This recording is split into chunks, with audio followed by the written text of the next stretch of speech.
empty. The only thing I can see is my own silhouette. I'm getting stronger, step by step. The clock is ticking, but there's no time for regrets. I've been flying from town to town, from London to Taiwan. I've been all around the globe, trying to protect your soul. We are heroes tonight. We will fly above the sky. We are heroes tonight.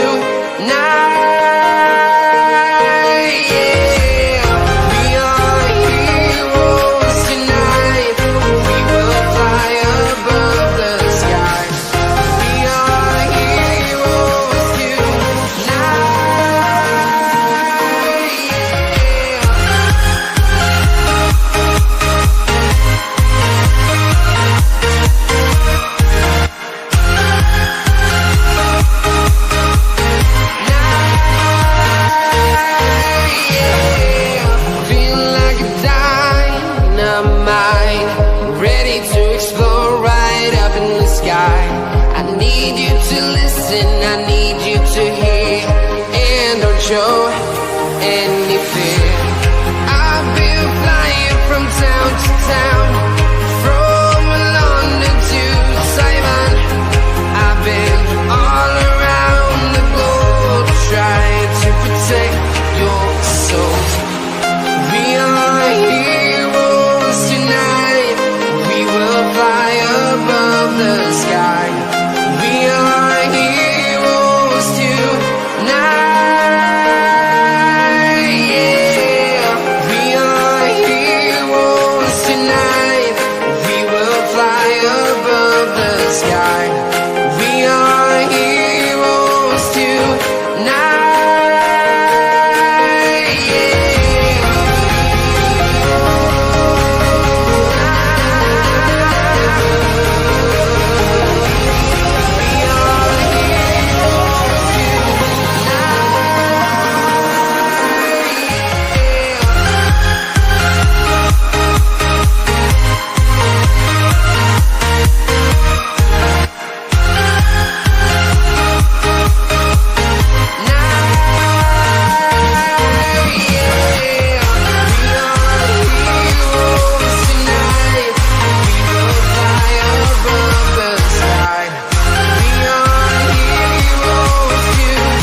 I've been all around the globe, trying to protect your soul.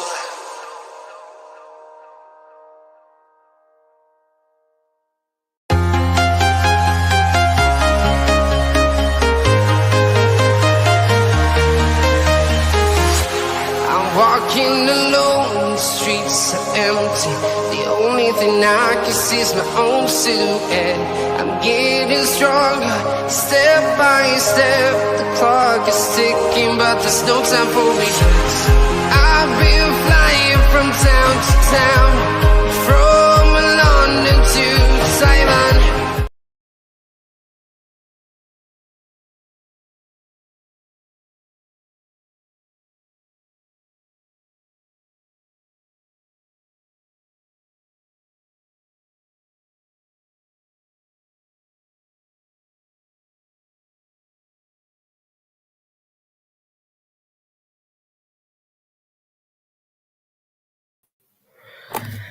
Folks, good evening. It is Monday Night Football. We've got Leeds United against Everton and a quick roundup on top of the roundup yesterday of this Premier League weekend. Things to talk about, things to prepare, and what will we get from Leeds United tonight? Here we go, your Monday Night Football to wrap up game week 1, live on Realltom Football.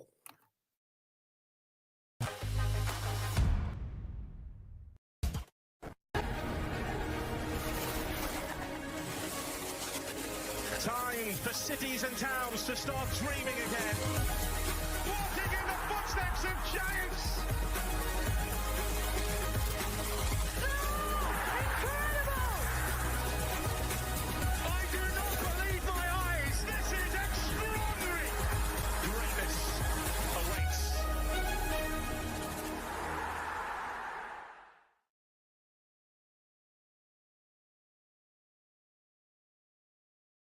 A very good evening to you all, folks, and welcome aboard to everybody who's joined us here tonight on this Monday night for our final game of Premier League Game Week 1, which has opened our eyes in some aspects, but in other aspects, bored us to dear death. To finish off then, Ellen Road is the stadium, Leeds United take on Everton, your kickoff, 8 o'clock.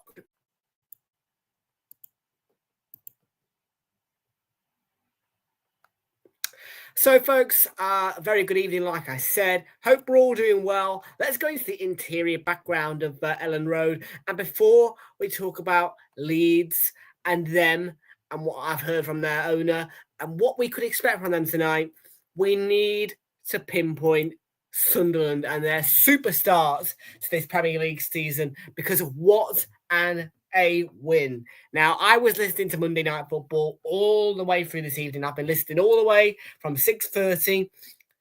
And yeah, I'm getting more and more insight on that game. I know that Sunderland played well. First half, they were slightly kind of lucky to go in 0-0 at half-time is what I've gathered.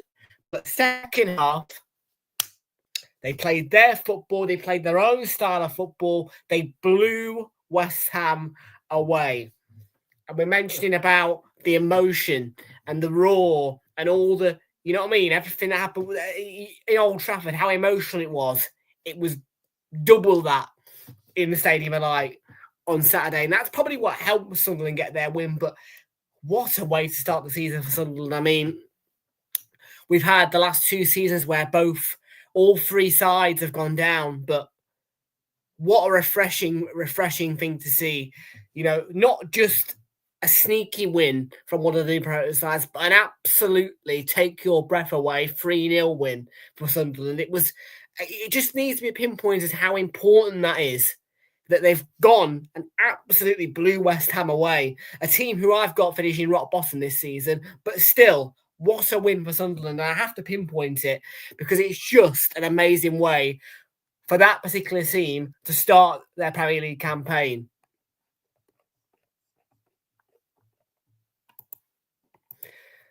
But back to Ellen Road, where we see Leeds against Everton. And we are kicking off at 8 o'clock here. And I heard a little bit from Leeds' owner. And there are a few things that I would like to pinpoint from that. The guy is American. They pressed him a little bit. Actually, Gary Neville, Jamie Carragher, David Jones. And he says, are you just a normal American owner, though? You know what I mean? All about the money. Are these really your ambitions? I liked the way they challenged him, and it was a very good response. He said, I've got my own ambitions, no matter what my nationality, and I will speak when I want to speak, and I cannot stop myself from speaking. I like that attitude from an owner. What I also like is his forward thinking for the city of Leeds, emphasising how it's a one-club city, and all the fans and all of Leeds connect together and wrap around the club. And that's what his ambitions are in developing Ellen Road or building a new stadium. So that's why. So he's really pushing for that expansion. It seems to me as though Leeds have got a very ambitious owner, kind of a Evangelos Marinakis, but not quite the same, but a similar attitude. So it was a quite insightful interview from Leeds' owner. And it seems to me as though he's similar to Marinakis in the fact that he's thinking about the city that the club is in. The only difference between Nottingham Forest and Leeds United, in the sense of where they are and what type of area that the clubs are in, is that Nottingham, where Nottingham Forest is a 2-club city with Notts County also round the corner. But I think that this Leeds owner has got a really good idea of what he wants Leeds United to be. And he's emphasising it as a big club, and rightly so. And it's a 1-club city. So I like that thinking from Leeds' owner. Good interview.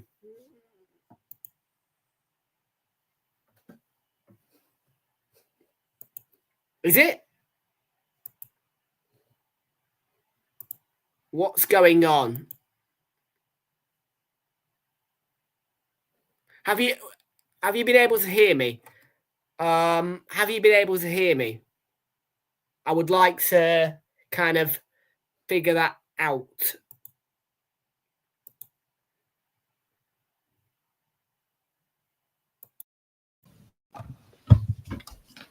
I really hope that you guys heard me then, because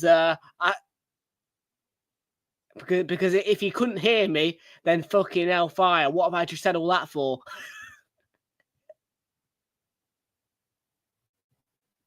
You will look at me going crazy, thinking I can't hear him, but he's doing all these hand expressions, and I'm like, fucking, oh my god! Can you imagine if you couldn't hear me then?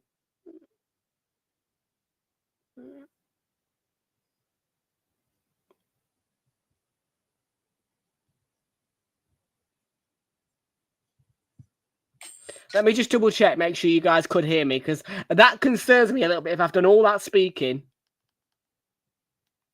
Let me just double. But what a refreshing. No, yeah, you've been able to hear me. That's fine. Thank God for that. Diana, you scared me a bit then, saying it's crashing out, because I was like, oh shit. I just because I spoke about 200, 300 words then. Paragraphs and everything. I orchestrated that in my brain almost. And for you to not hear it, bloody hell. But no, it's all good. Okay, folks. That little potential issue pushed out of the way. Let's go over to your team news and your match information at Ellen Road, where Leeds United take on Everton. Here we go. Let's head across to PremierLeague.com. Tune. On the telly, by the way, you can't hear it, but tune. You guys must be all thinking, what's he saying tune for? I can't hear no. Yeah, I know, I'm sorry, guys. But the majority of tunes that I hear, I can't present to you guys because of copyright reasons. I had huge ambitions. I was planning to bring back Tom Grennan's intro song from the Sky season. What was it? That's what I was planning. Hang on, let me just.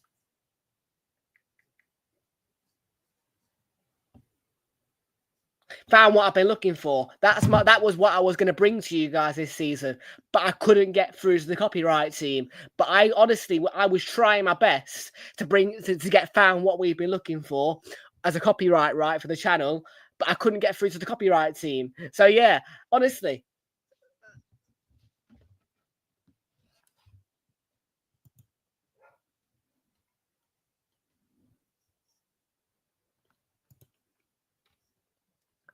So let's have a look at the league table that's been shaken up after a Premier League weekend. We are currently in 6th on a +1 goal difference behind Nottingham Forest, who sit in 5th. Liverpool are in 4th, but the highest team on goal difference are Manchester City after their 4-0 win at Wolves. Just behind them, though, sit Sunderland joint with Spurs, as both Sunderland and Spurs gained 3-0 victories over West Ham and Burnley. Down at the bottom, it is Wolverhampton Wanderers who sit at the very bottom of the table. West Ham and Burnley on -3 goal differences in 18th and 19th. So currently, 2 of my bottom 3 predicted are in the bottom 3. Brentford, who are my 3rd relegated predicted side, are just outside in 17th, joint with Bournemouth on a -2 goal difference. And Manchester United on the -1 goal difference, sitting on 0 points.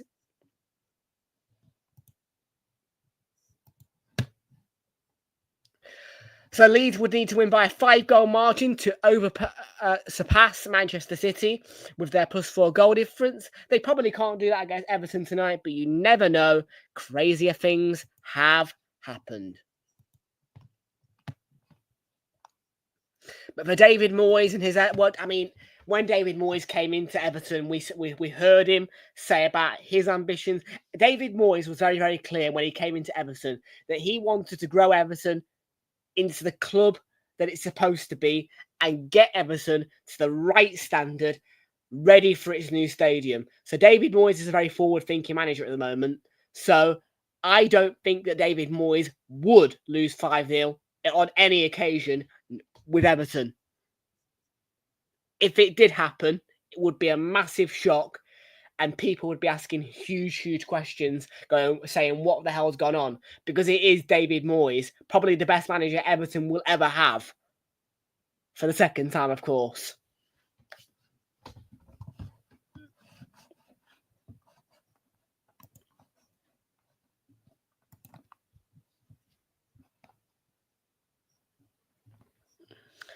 Right, team lineups. Let's get through them because the teams are in the tunnel at Elland Road. So Perry, Lucas Perry, I'm not sure if he's new or not, but that is Leeds United's number 1 goalkeeper, who begins in goal, a back four of Gabriel Goodmanson, Pascal Struijk, Joe Rodon and Jayden Bogle, playing behind a midfield split into 2 parts, seeing a defensive 2 of captain now, Ethan Ampadu, the Welshman, and Anton Stach as well in defensive midfield. Then the front 3 is Wilfred Nyonto, Dan James, and I believe I remembered his name. It's Ao Tanaka. And leading the front is Joel Perreault, and on the bench for Daniel Farker and Leeds United, see Sean Longstaff, yes, recently signed from Newcastle. Good deal that for Leeds, actually. Brendan Aronson, Lucas Nemecha, Largi Ramazani, Jack Harrison, back with Leeds United after, I think, a 2-year spell at Everton, maybe, something like that. Sebastian Bornor, Sam Byram, Cardalo, and Ilya Gruev are all on that bench. Somebody answer me the question, is Illan Meslier still a Leeds player or not? He's not in the squad today. I don't know. I haven't been following that much. Is Illan Meslier still a Leeds player? Onto the Everton side of things, which sees Jordan Pickford in goal as a standard. A back 4 of Luke O'Brien, James Tarkowski, now the Everton captain, Michael Keane and James Garner, playing behind a midfield split, once again into 2 parts, seeing a defensive 2 of Idrissa Gana Gueye and Tim Iroegbunam, and Carlos Alcaraz, Kieran Dewsbury Hall, and Iliman Ndiaye playing behind Beto, preferred to the new striker today, up front by himself. On the bench is Mark Travers, signed from Bournemouth. I don't know the details of the signing, so do not take my word for anything I say on whether or not he's a loanee or a permanent signing, because I don't know. But Dwight McNeil, Finn Barry, Yusuf Shamiti, Jack Grealish, signed on loan from Manchester City. Seamus Coleman, unbelievably still Everton player. You'd be surprised that he's not retired yet, but he still is going strong and on Everton's bench today. Harrison Armstrong, Harry Tyra, and Tyler Onyango. I can see a few new names here for Everton, all on that bench.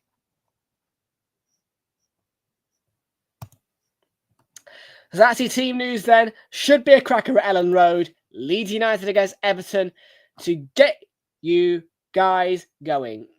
You can. I hope you can. This is a new laptop, so I expect you to be able to.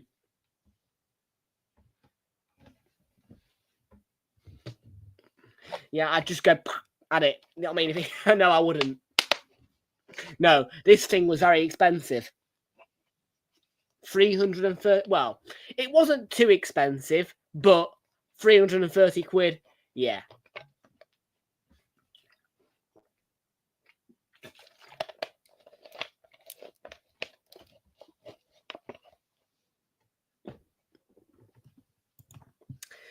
Good evening to Kate and Jonathan. Good to see you in and welcome aboard to you both. How are you doing, Kate and Jonathan? Good to see you in here and welcome aboard to you. We have got a new show coming to Realltom Football. The full details of that show will be leaked in a video soon when I've got all my plans roughly together. But we are going to be getting a new show, which will happen on a weekly basis. We're going to call it the Real Roundup, which is going to be a new show where we round up things that have happened in football. That will be one of our new feature shows for this Premier League season and the future of this channel.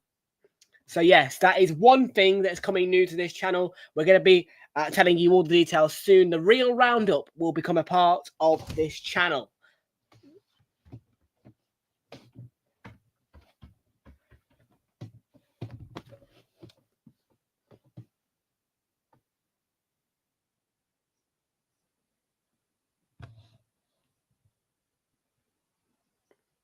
I'm not leaving yet. Don't worry.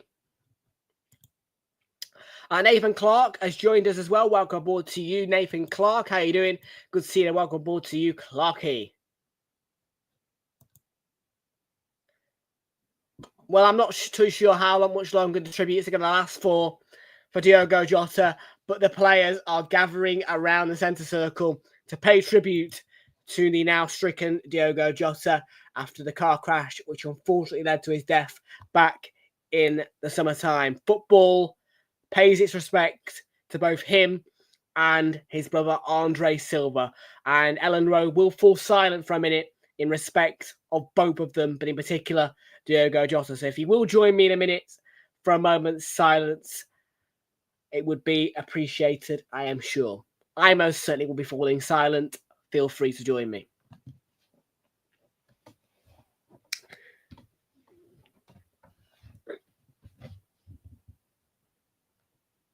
Okay.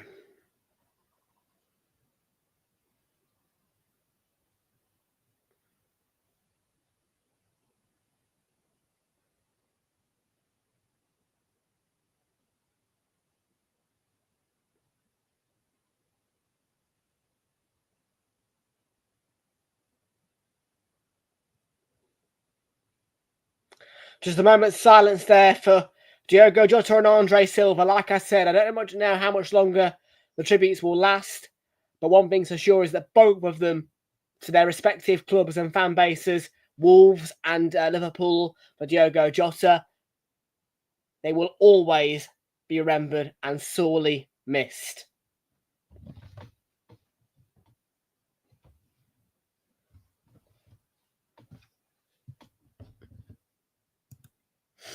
Fraser says, come on, Leeds. We'll have to wait and see who gets the win. Both sides in home kits.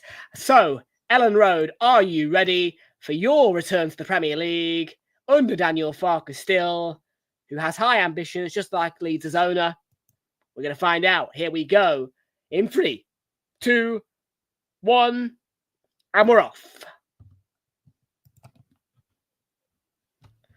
I'm 50-50 on it. I've gone for a bet builder. I have gone Leeds or draw. I've gone Leeds or draw on a double chance, over 1.5 goals. And in the first half, to have over 0.5 cards. And that will return £2.35 from a £1 stake. There's also a price boost for Real Betis, FC Porto and Leeds United all to win. It will return £4.13 from a 50p stake. So maximum returns are looking to be around about a maximum of £6.48 if both tickets come through loud and clear.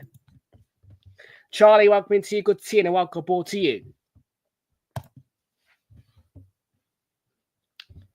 So an early throw-in for Leeds, Jada Bogle. And I have noticed, actually, Sky here, following on with the Monday Night Football brand, they have darkened the blue on the scoreboard just a tad. Because as you are aware, it's a darker shade of blue which appears on the Sky Sports Monday Night Football graphics. So yeah, a nice branding touch there from Sky.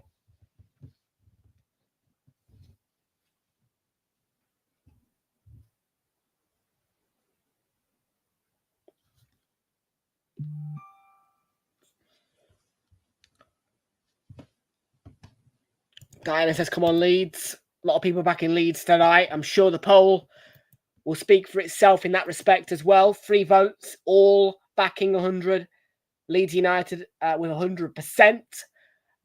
Yeah, big backing for Leeds in this chat tonight. Crashing. I'm crashing.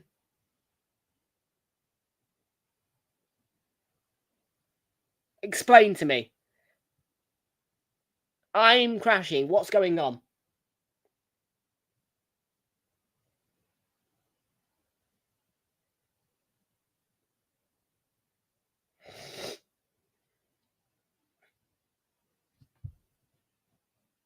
So, everybody just let me know in the chat. Am I crashing? Is something going on? Because I'm not getting any signals of a problem on my end. You know what I mean? Everything's running smoothly. I've checked my YouTube. I've checked the video replay. I'm crystal clear. I need to know, what's going on? Because people are saying the word crashing. I've heard Diana say it. I've heard Flicks say it. I need people to just tell me if there's an issue, because I'm not getting any signals of an issue on my end.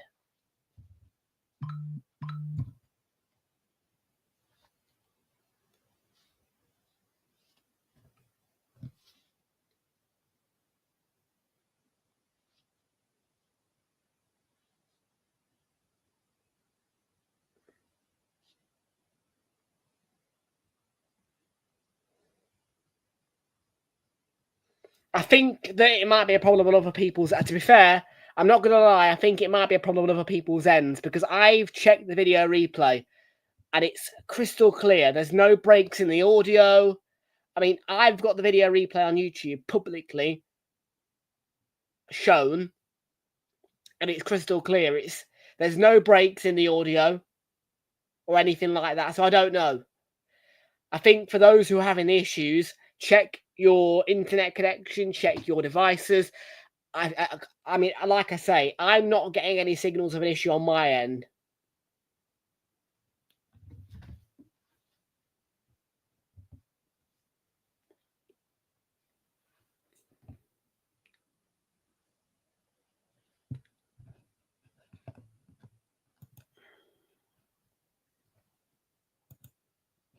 Anybody else other than Flicks and Diana having an issue, please do point it out to me. Is anybody else other than Flicks or Diana having an issue, or is everybody else fine? Please do let me know in the chat.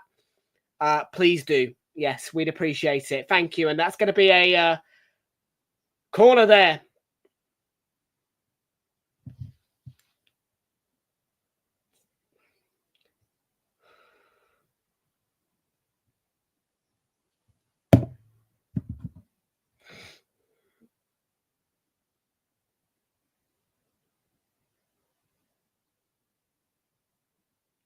So yeah, I'm going to give you one final reminder. Please, if anybody's having an issue now, and anybody who's in this chat, please just say yes or no if you're having a problem with the same problems or similar problems to what Diana and Flicks are having, because I need to know. Like I say, I can't see an issue on my end. I would get an indication if there was an issue on my end, and I'm not getting an indication. I've checked, and I can't see anything. So I need people to be letting me know now. Are they having an issue? Yes or no, please. Thank you.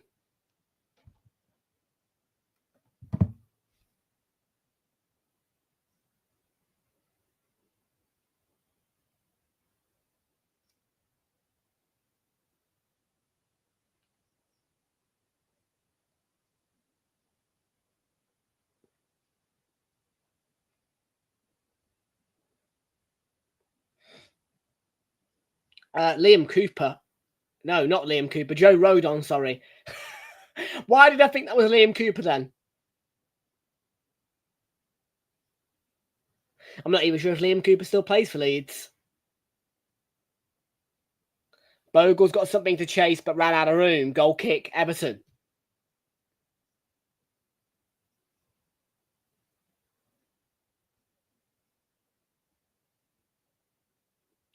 Yeah, a little bit overhit for Bogle.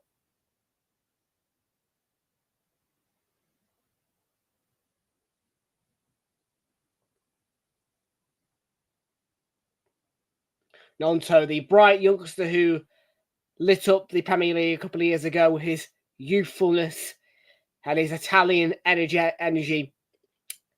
Can he bring that same energy, I wonder, now he's 2-3 years older?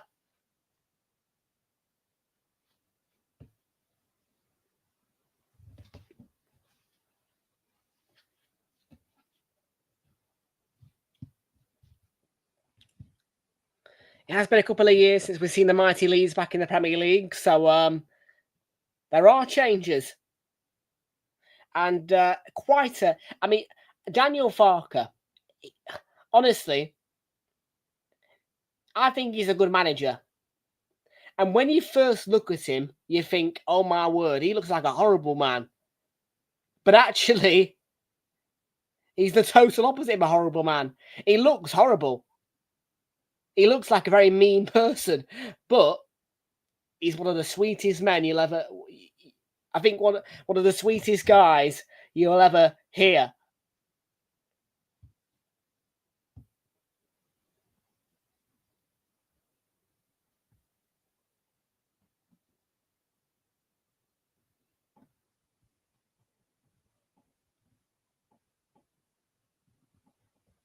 And sometimes that's the way Germans are, actually.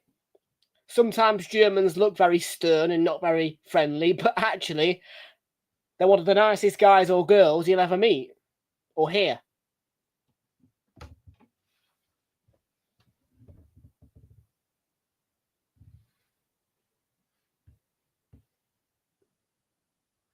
Yeah, so that's an issue on Flixzen then, yeah. I kind of suspect it would be an issue. I know there's no issue on my end. I mean, there just isn't any issues on my end. So yeah, it's an outside issue then because nobody else is saying issue, crashing. You know what I mean? I've asked people numerous times to let me know, and nobody's spoken. So yeah, I think it must be an issue on your end, Diana's end.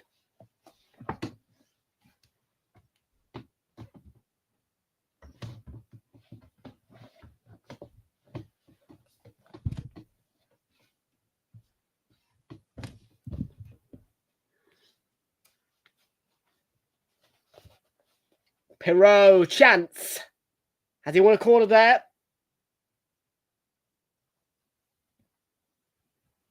Yeah, deflection. And it will be a corner. Well, that's not an issue on my end. Like I said, I've checked. It's got to be an issue on your end, I think. I'm sorry, guys, but I don't think it's an issue on my end this time around. I mean, I have got a brand new laptop here, which is a lot quicker than the other one. So, you know what I mean? And the likelihood of crashes, you know what I mean, and slow streams are just lessened, really.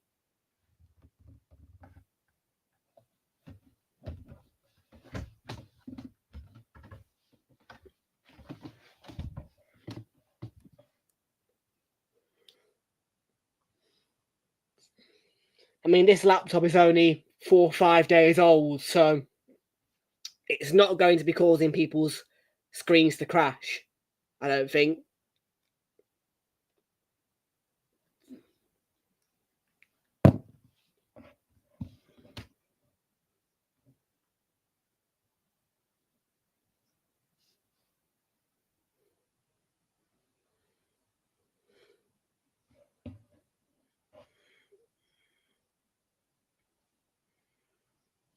I don't know, but it's most certainly not a problem on my end. Like I've said, I would be concerned if it was on my end. It's not on my end though. It's it's a very new It's a brand new laptop. It's about 5 days old. It's not going to be it's not going to be causing people's coverage on their end to crash. It's not an issue on my end. Wi-Fi's working fine. I've checked the replays on my phone. Yeah, it's not going to be an issue on my end. Not with a new laptop like this.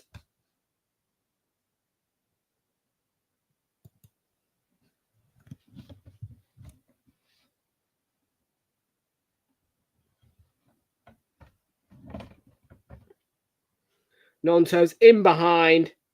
Has he won a corner?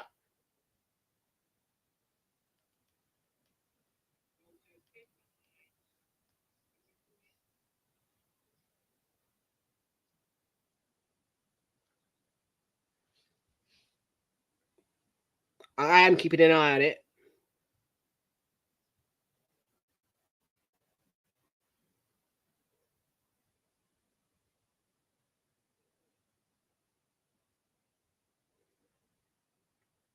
I've got no issues.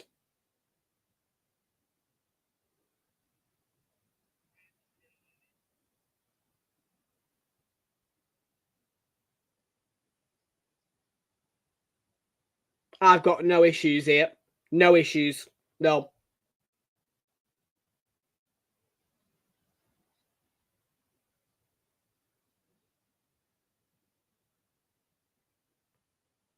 I can't see an issue.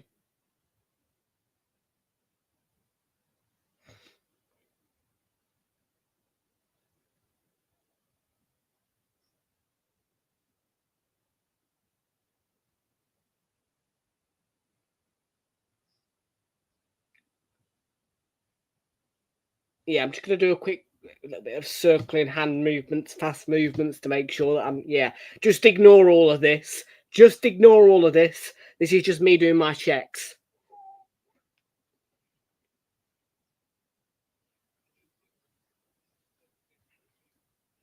Yeah, no issues.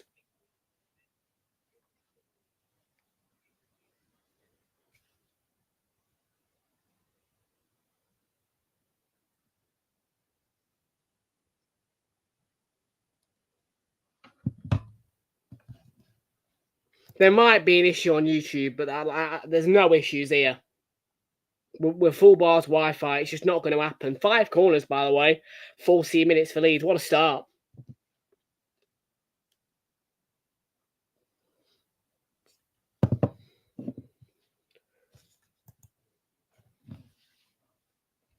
I mean, for you, Hazard, anyway, you're on a boat, so yeah.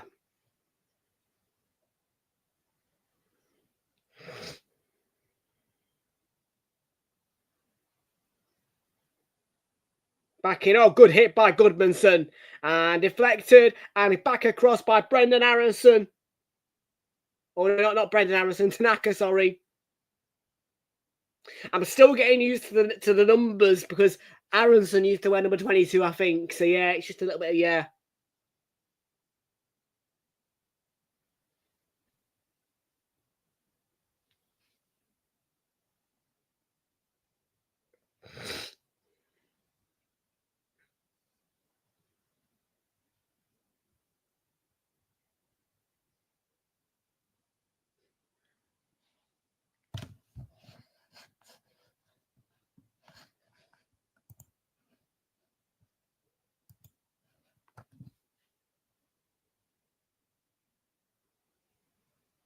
Four votes, by the way, on the poll. Get that poll hit up, people. Come on, man. And by the way, what's going on with the like count? I can see it.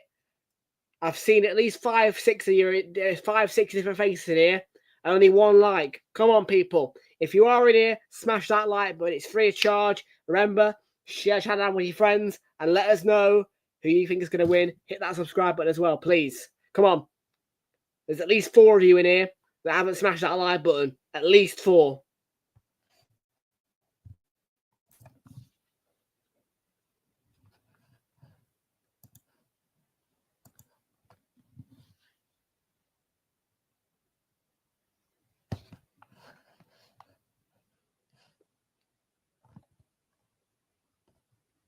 Oh, well, you're on a 40-day cruise, are you?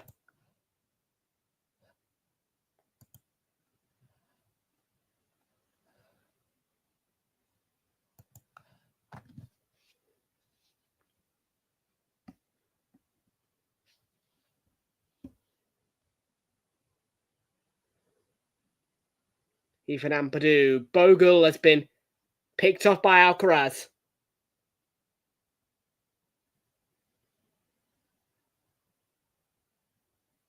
Are you still on your cruise or not? Oh. Oh, 40-day for what? 40-day delivery for what?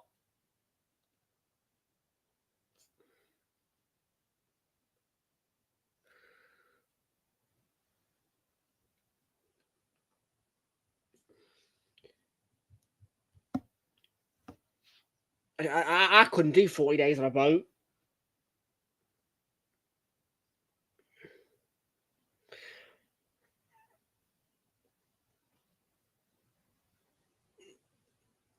I think I've, well, I don't know if I've told you guys this yet, but my co-liver, shall we say, my grandmother, who's still not back from work yet, surprisingly, but she's going on a over a week holiday. Oh, your kits, yeah. Over a week holiday, early September, during the international break. And I think I'm going to be going to Weymouth for a little bit, which is just next door to Bournemouth. I've told you this, I think, already, actually, but I've got a mate who is the husband of one of our friends, who was the daughter of a family whose B&B we used to stay in a long time ago. And she passed away about 4 years ago of a heart attack, unfortunately. Very, very sad. His name's Kev, and he lives half the time in Brixham, which is down near Paignton, Torquay, but he also lives in Weymouth. It looks like I could be going down to Weymouth for a bit during the international break. Oh, don't worry about it. It was 4 years ago, but it really hurt us when she did die. It was a massive, massive shock, needless to say.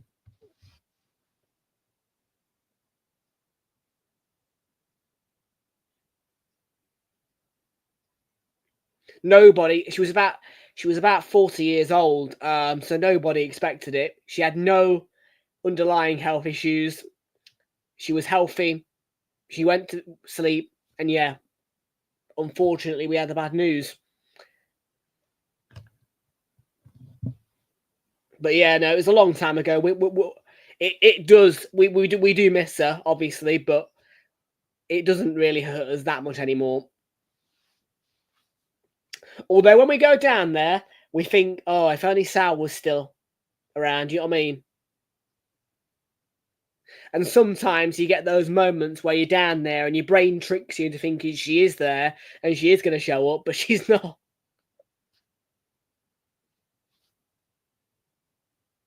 But no, more on point. Yeah, I'm thinking of going to Weymouth for a bit during the international break while she's away.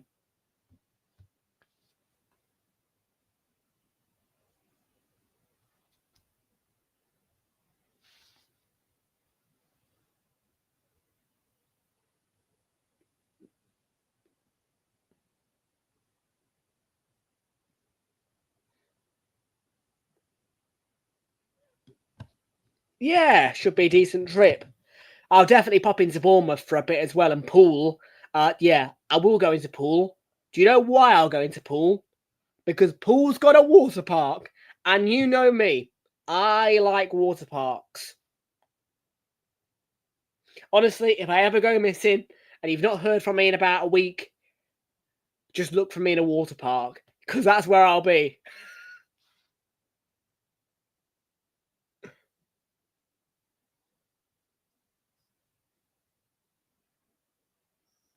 Oh, pacey ball. Yeah, Leeds putting a lot of pressure on, really dominant in an attacking sense. They want a goal, they're trying to force it.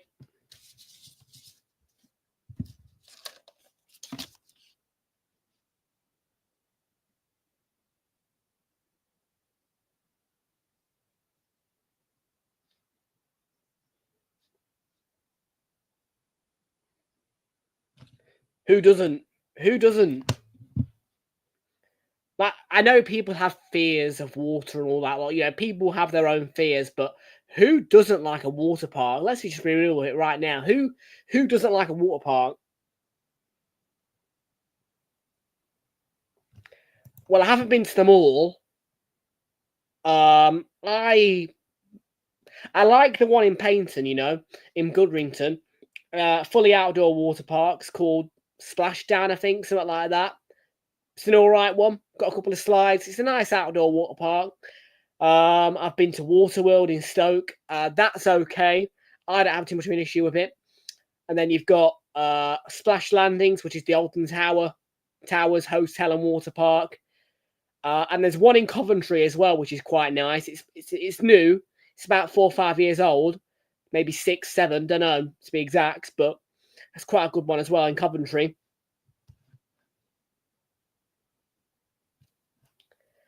I've got 2 technically. I've got one who is about 16, 17 odd years younger than me, who was born, well, he's about 4 now. I think 3 or 4. And I don't really see him that much. He's on my father's side. And my father and his mother are split up now. So, yeah. And then I've got my sister who is 11, 12. Who was born in 2014. And she was on my mother's side. I lived with her up until the age of 17, and I moved here. I still see her now and again. So, yeah, I've got 2 siblings. Welcome to Jaris Jr., by the way. Everton will win. We'll see.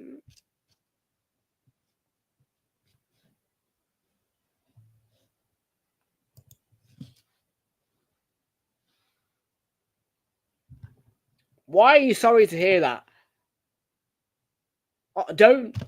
Honestly, I don't need sympathy. As much as it may sound like a bit of a bad situation, it's not. I just don't see my dad that much. I'm fine with it.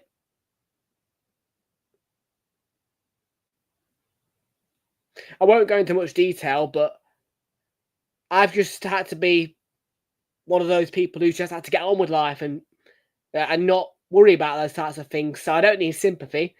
If I need sympathy, I'll tell you.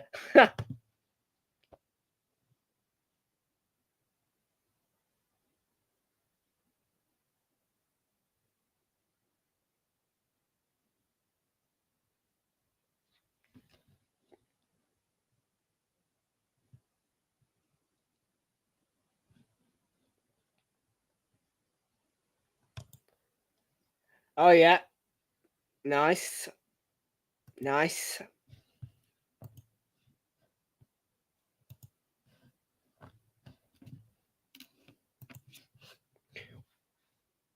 Definitely do get a bit too... Tell you what, Leeds have been really, really strong attackingly. I feel as though on Monday nights, we get very conversational there, don't we? Do you know what I mean?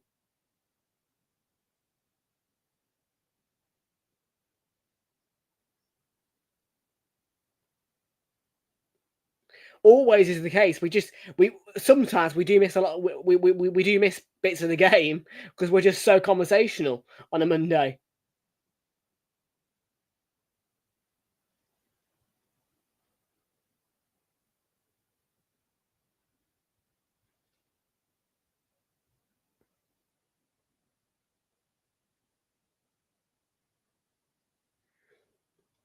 But yeah, like I said, I'm going to be bringing in that new show soon. I'll probably record it on a Tuesday, something like that, or a Monday, and I'll air it on a Wednesday or a Thursday. We're going to call it the Real Roundup, which is going to be basically my roundup of subjects. Bit of a Mark Goldbridge type style show. I can't do multiple videos. I am not Mark Goldbridge. So, but this is going to be my kind of version of Mark Goldbridge, my way of bringing things together, you know what I mean, and pinpointing my opinions. So yeah, the Real Roundup will be a weekly fixture starting next week. I will give you guys more of a kind of a video to explain what is coming new properly this season. I know I included it in the community post, but yeah, I'll give you a video.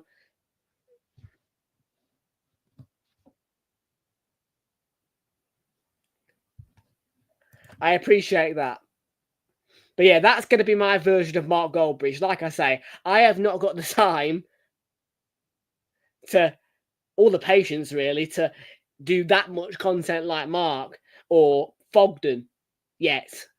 But the Real Roundup will be my version of transfer news or reacting to certain subjects, whatever it may be. The Real Roundup will be the new show. We'll do a weekly episode on a Wednesday or a Thursday for you guys to watch. So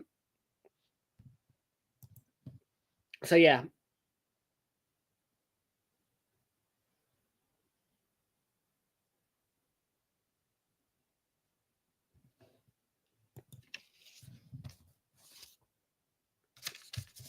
We're going to do a special trip. Well, I'm not kind of 100% sure if I want to do it yet, but I might do a little bit of a kind of one-off off-theme kind of thumbnail for the Everton Brighton game next week, which I am going to be doing. I don't know. What do you guys think? Should I do that, or should I just keep to the normal format?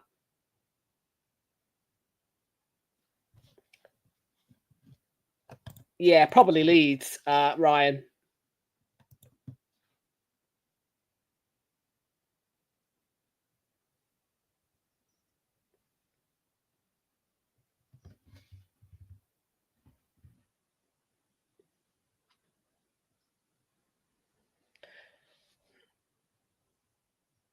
Oh, yeah. Oh, Everton have been busy, yeah. Well, a lot of teams have been busy. Busy.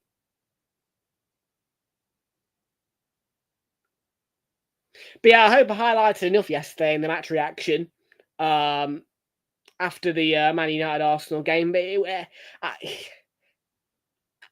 a lot of people are criticising us. It wasn't a great performance at all.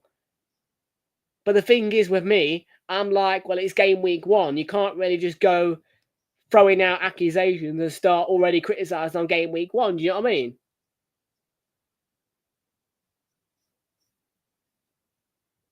No, not at all.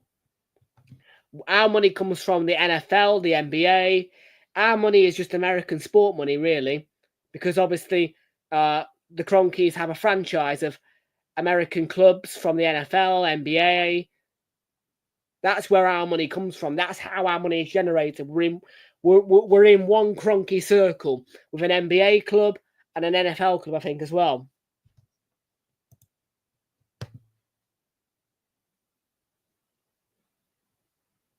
Oh, yeah, that perspective, great performance. You know what I mean?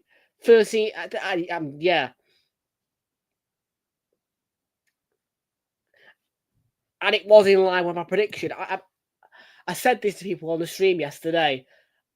I went against the odds because a lot of people were saying 3-0 Arsenal, 4-1 Arsenal. I saw one prediction on Super 6. Actually, the person who won the grand for the beating Jamie Carragher, because you win a grand if you beat Jamie Carragher, they predicted 4-1 Arsenal. So I was against the odds by just going 1-0 Arsenal. But I felt like game week 1, I don't think we are going to hammer them. So it was a risk, me putting 1-0 Arsenal.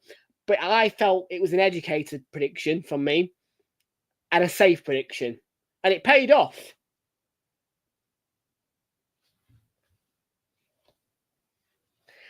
No, I just think that was a bit of a flutter, really, against Wolves.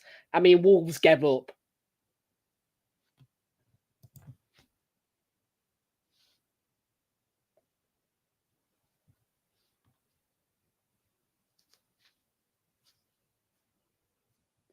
Tanaka's had a go.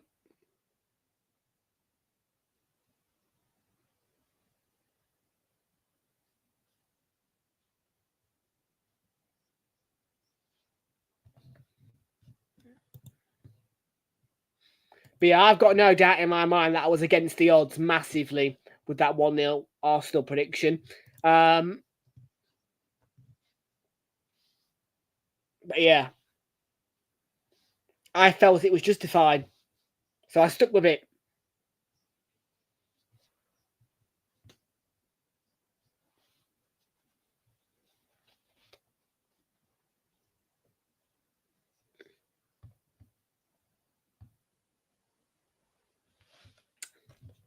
But you're very weak defensively.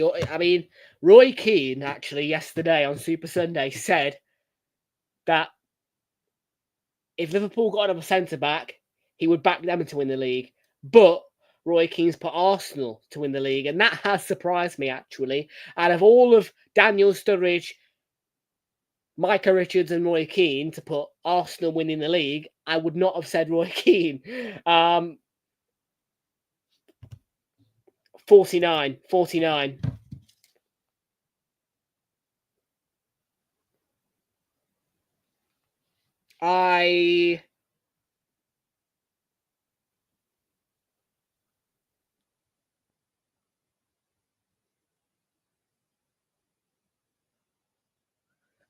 I got, hang on, let me go to it.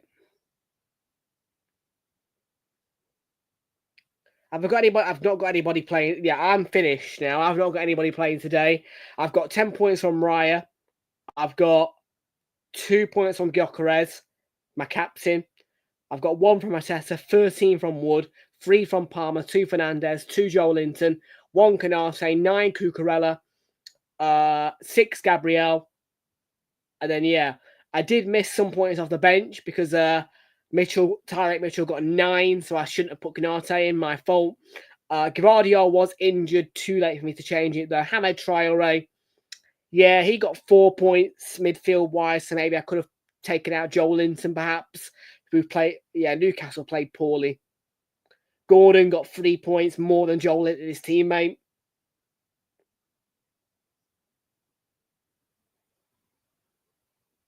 It would have been a good week to have bench boost on, actually, because that would have been an extra 17 points if I had bench boost on.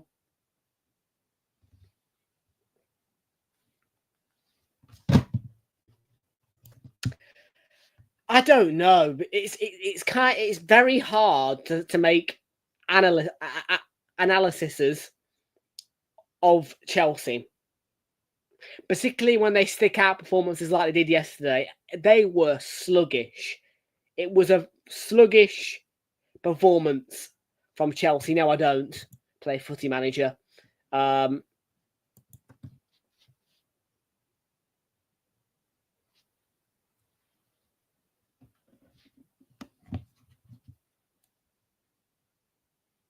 Chelsea are just one of those clubs that, at the minute where it's extremely hard to make analyses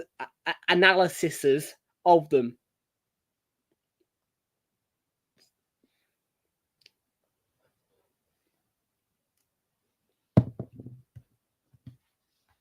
Palace, at the end of the day, nobody can lie. Palace deserved to win that match. Palace were the better side. Chelsea were well sluggish yesterday. It was that 0-0 draw would have been one of the most boring games of the weekend. More boring than the Villa-Newcastle game had it not been for Palace. Palace were bringing the energy yesterday.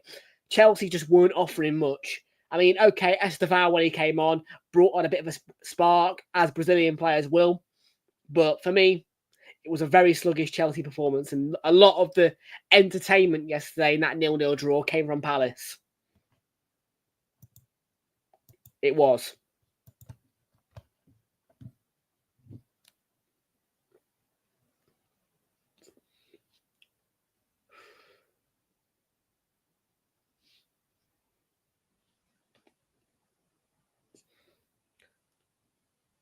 That Villa-Newcastle game was absolutely... I can't believe how shit of a game it was.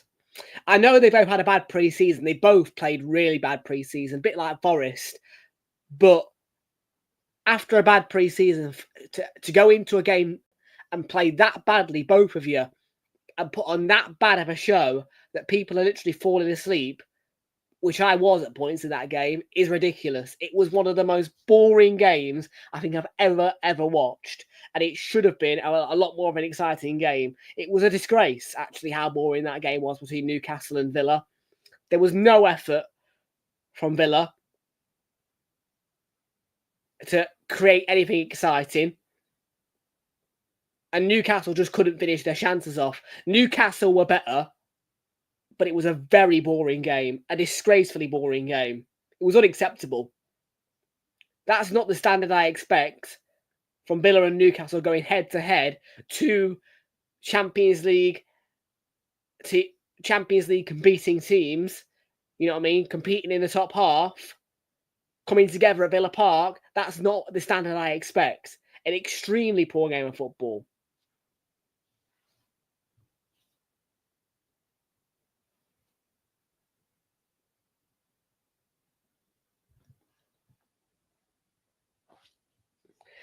I just don't know with England, you know what I mean, at the minute. But we need to get up to speed. The national team need to get up to speed, and bloody quickly, because I'm getting sick of not having national pride.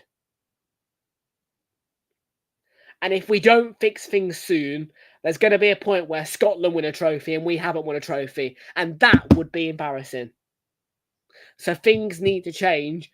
for England national team, and now Tuchel needs to find the solution. Tuchel needs to get the clock running. We need to get a trophy. Otherwise, like I said, it'll end up Scotland will win a trophy before we even win one.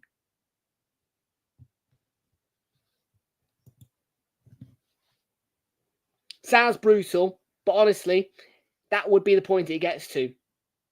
Because Scotland will win a trophy at some point. And if it's before England win the next trophy, either a first Euros or the next World Cup, it's just not going to be acceptable. We, as a nation, cannot stand for that. If that happens, that is a massive concern. Because how many trophies has Scotland won? Honestly, somebody tell me, how many trophies has Scotland won?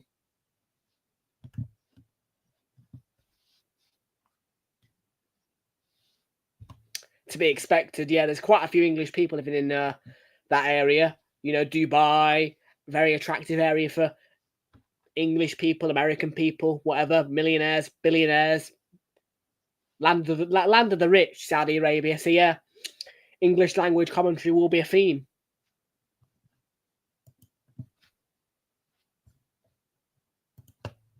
Cheers, mate.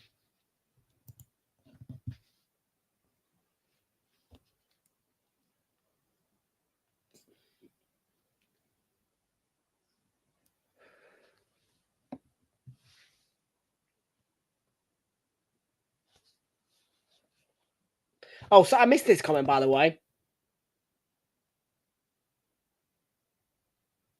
No. I think this time around Liverpool will fall away. And I think unless you guys massively shape up defensively, Victor Gyökeres could have a field day against you. I'm not even being funny, because Man United were quite organised defensively. There was just that one little blunder from the corner, really. Let's just be real and straight with it. Right now, I would argue Liverpool are worse off defensively than Manchester United. It was so shaky on Friday. It was unbelievable. Van Dijk was all over the place. Canate, all over the place. Alisson, not really in his best place. Defensively, you guys are concerning me. So actually, I think that a player like Victor Gyökeres would have a field day against your defence if things do not change. Arne Slot did say openly he's trying to change the style a bit. But I think that could potentially hurt you guys when you come up against players like Victor Gyökeres. Because I feel like with Victor Gyökeres, if you guys are having holes like Bournemouth were finding, well, Mikel Arteta said it, he will destroy you. So I'm not going to go anywhere near the point of a 3-1 win or a 4-1 win for you guys, because I don't know yet. At the minute, my brain's saying we can get something out of you because you guys are a mess defensively, and we've got a striker who loves to pick out pockets of space. I get that, but still deeply concerning how bad defensively you were on Friday. So I won't be going for a 3-1 Liverpool win yet, because I've not seen enough to merit that you guys are better defensively.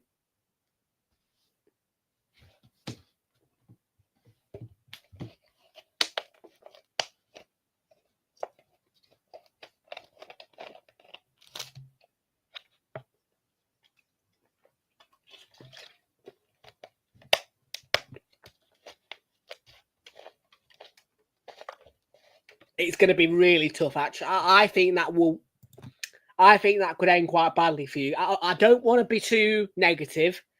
I don't want to sound too biased, but the way you looked on Friday defensively, I feel as though that Newcastle game could end badly for you guys if you're not careful. Because Newcastle, the chances they were having against Villa, against your defence, would be in the back of the net at least twice. So I'm just letting you know now, my brain is telling me that could end badly for you guys, because I think Newcastle would be able to beat your defence, just like Arsenal and Victor Gyökeres would be able to. I mean, like I say, you guys don't shape up, Victor Gyökeres will get on you guys. It's as simple as can be. I'm not saying anything, mate, yet. I've not seen enough. So I'm not saying anything about that game. But I'm just saying that from the evidence that Liverpool have presented so far, it's Victor Gyökeres's favourite thing. Yeah, absolutely. But like I say, Arne Slot, he hasn't gone too much into detail with this new style, but it's leaving you guys vulnerable defensively. I'm not going to say anything because at the end of the day, if your defense is not doing its job, it doesn't matter how many times you can have a shot on target or score a goal. You could score 3 like Derby County did on Saturday, but concede 5, which is exactly what happened at Pride Park. Derby County lost 5-3 to Coventry. Thrilling game. You score 3, you concede 5. End-to-end game, don't get me wrong, they weren't pammed, but you score 3, you concede 5. So, bit like you guys against Spurs at Tottenham's ground last season. Spurs, you score 3, you concede 6.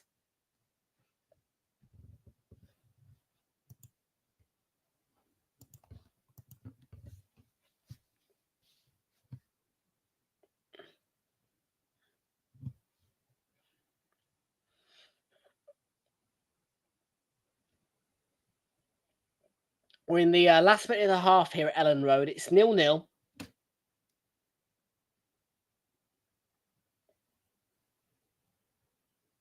Half a minute to go.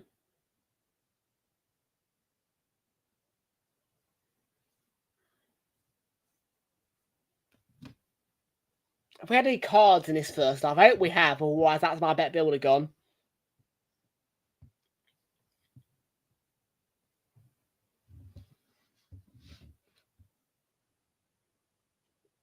I don't think we have, you know. It's been quite an open game. There's not been too many fouls. I mean, Chris Kavanagh, the ref, hasn't had too much to do, really. I haven't heard the whistle go too much. And there's no added time. So, yeah, I think it's been quite an open game, really. Been allowed to flow. Half-time whistle then. And the half-time score is Leeds United 0, Everton 0 at the break. Entertaining game. Leeds very strong attackingly. Everton in the game most certainly, though. Half-time score. Intriguing game. Leeds United 0, Everton 0 at the break.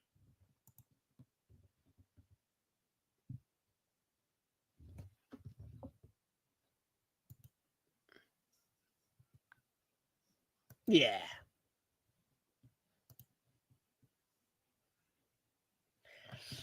Yeah, but how do you guys do when you guys go behind?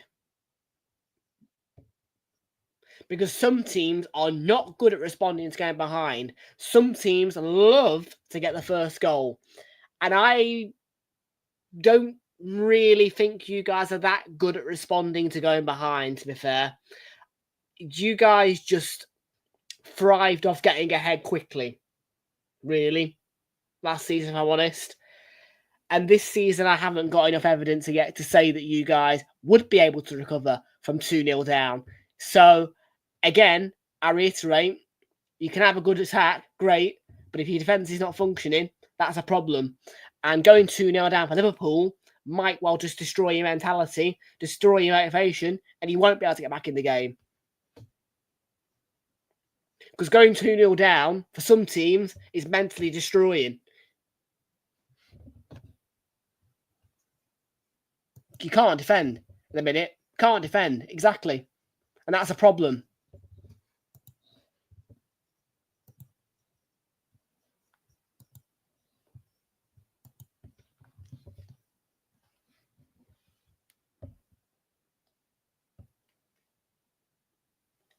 Right, shall we, people, because it's Monday night, have a quiz? Shall we have a quiz?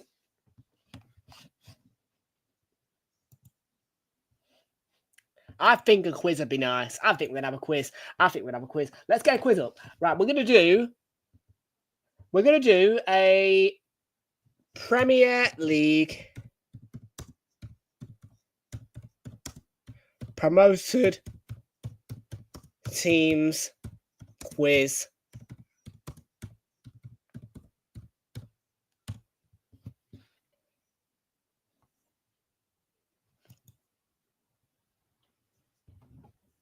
Right, we're going to do this. Here we go then, guys. We're going to do a promotion.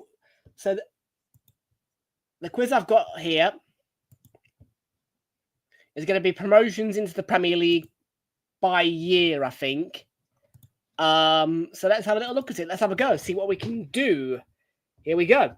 So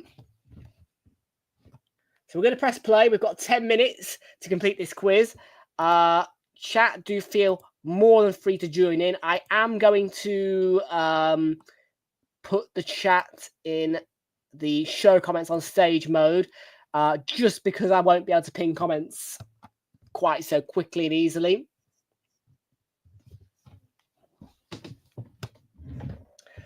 So let's go. Let's have a go at this. Right, we've got 98 possible points to score. Let's see if we can do it. Right, so obviously 24-25, we had Leeds, which will come up 2019-20. Only twice have Leeds been promoted, would you believe? We've got Burnley, who've been promoted, I think, 3 times now, maybe. Oh, quite a lot. 08-09 for Burnley. 22-23. 29... No. So, yeah, 08-09 must have gone down a couple of seasons before 2013-14 because they got promoted then. And then, obviously, this that season just gone, 24-25, they got promoted with Leeds. And obviously, as well, we've got Sunderland, who obviously were promoted 24-25. They were promoted in 1995 as well. 96 came up for the 97 season, which is that one. Came up in 1998-99. Then came up in 06-07. Then came up, obviously, yes. And so that's how long they've been gone for, Sunderland. Roughly 8 years. So somewhere between 07 and probably 9-10, they got relegated. However many years, 8 years is absent. And then they came up, obviously, back in 24-25. We're going to put Southampton, now. So, yeah, Southampton got promoted 23-24, got relegated 24-25, came up before. So, yeah, basically, they came up 2011-12, and they stayed in the Premier League all the way up until 22-23, which is when they got relegated. 23-24, they go straight back up, and then they got relegated 24-25. So, Southampton got promoted 2011-12. So they were in the Premier League for 1, 2, 3, 4, 5, 6, 7, 8, 9, 10, 11, 12, around about 13 seasons straight.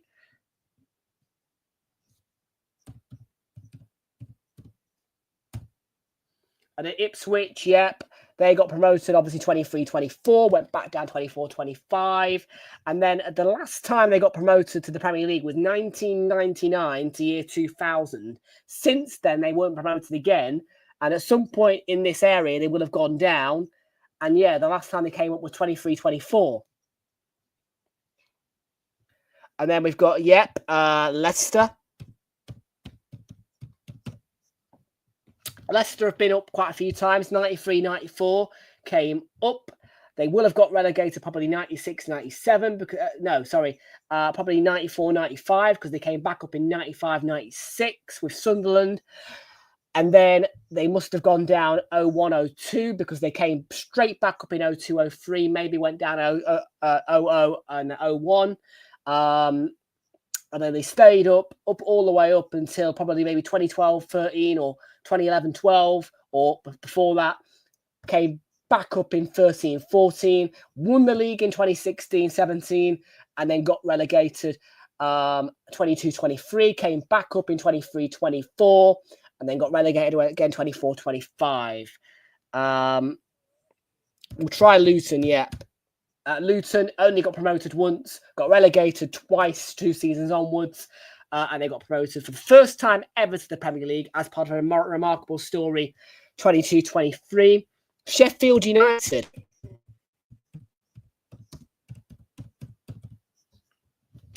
Sheffield United, quite a bit of things going on. So the first time they got promoted to the Premier League was 05-06, and they stayed in the Premier League all the way for about a decade or so. Got relegated probably maybe 16-17, 27-18 or before. Came back up 2018-19. Stayed in the Premier League all the way up until I think about 21-22. Came back up straight away 22-23. Went down again.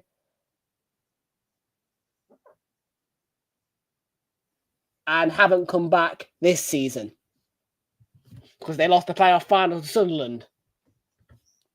Brentford, yes, they've only been promoted once as well, I think.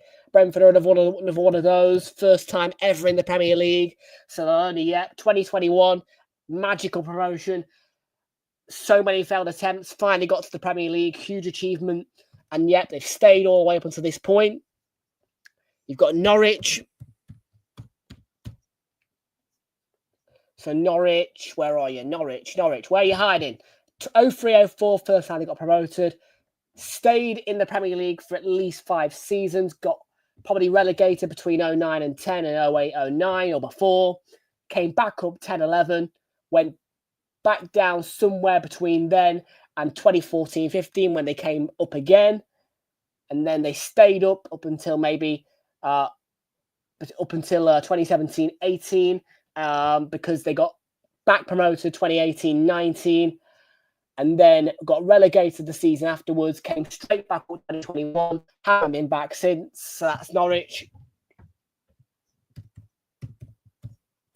Watford got promoted quite early, actually, for the first time to the Premier League in the era, before the year 2000, in 98-99. Stayed up for over 6 seasons or so, roughly just under.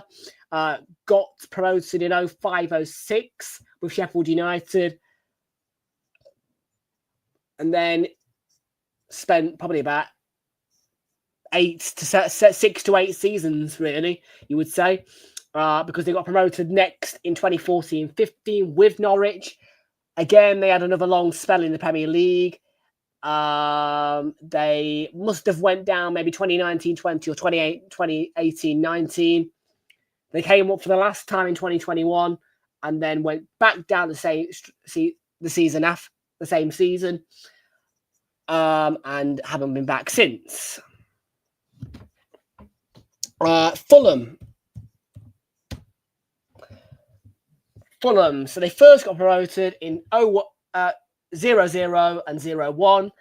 Stayed up all the way through quite a lot of seasons, actually, when you think about it. They probably, well, according to this, they've been in the Premier League for about 16 years or so, or under, at least, probably 15, 14, from 2001 to 01. Somewhere in that time, they got relegated, got back promoted 2017-18, went down again 2018-19, came straight back up 2019-20, stayed up. No, they didn't stay up. They went down 2021, came back up 21-22, and they've been in the Premier League and they've been consistent since.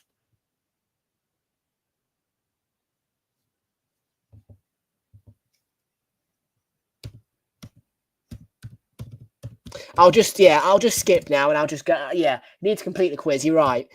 I'm sorry, Fraser. I'm trying to be informative, but yeah, you're right. I'm running out of time.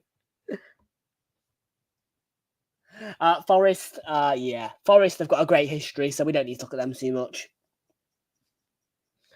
AFC Bournemouth.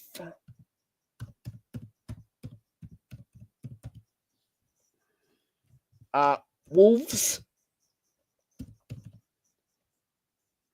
Blackburn might be one. Yeah, Blackburn will be one, in fact. Blackburn will be one. Swansea. I bet Swansea would be worth a go, wouldn't they? Swansea, yeah, they would be worth a go. There you go. Derby County. Who else? Help me. I need names. God. Crystal Palace, surely.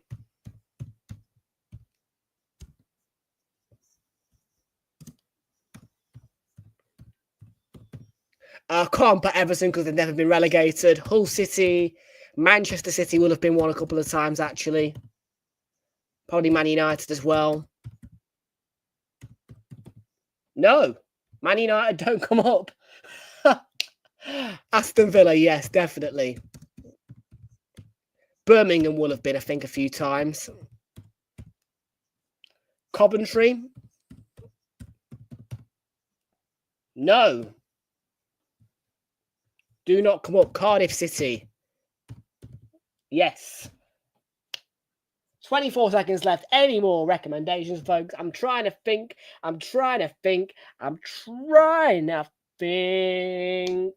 Do I have one? Pop into my head?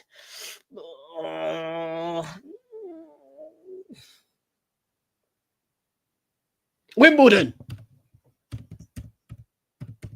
Gotta be. No. So we missed out on Newcastle, Brighton and Huddersfield Town, West Bromwich Albion, Middlesbrough, Queen's Park Rangers, Reading, West Ham, Stoke City, Blackpool, Bolton, Portsmouth, Wigan, Charlton, Bradford City, Middlesbrough, and Swindon Town. That was a fun quiz, actually. But Fraser's right. Fraser's right to criticise me. I probably did waffle a little bit too much there, but I was trying to be Mr. Informative. Do you know what I mean?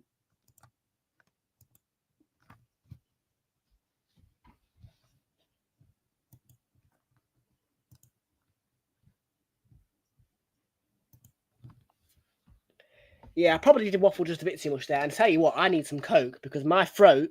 I've done a lot of talking in this stream. I've done a lot. So I need a drink.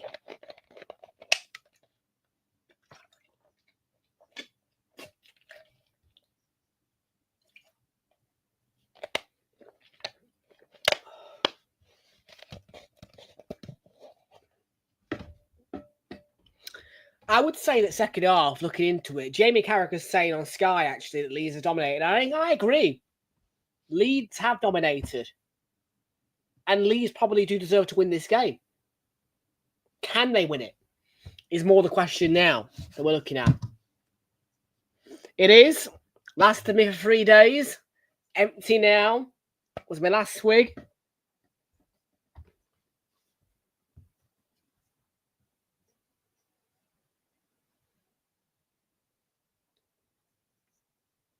You see, I'm not too bad. I told you it'd last me the whole weekend, and it did.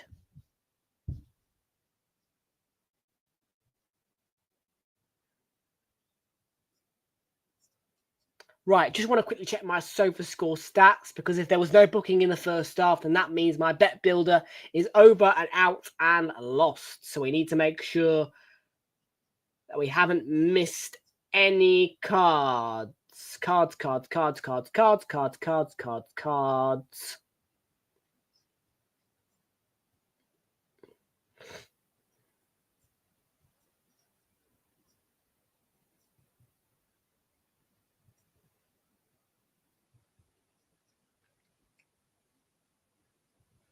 I don't think there was any cards.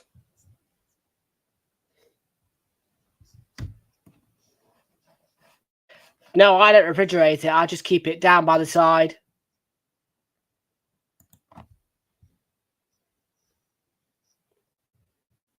No evident booking. No evident booking. No evident booking. I'm gonna say that's bet builder out. I'm gonna say that's. I don't think there was a card in that first half. I didn't see one. Yeah.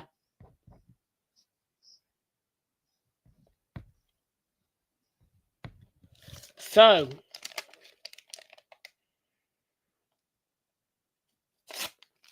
we're down to a price boost, which is for Leeds United, who have kicked off in the second half here. For Leeds United, Real Betis and Porto all to win.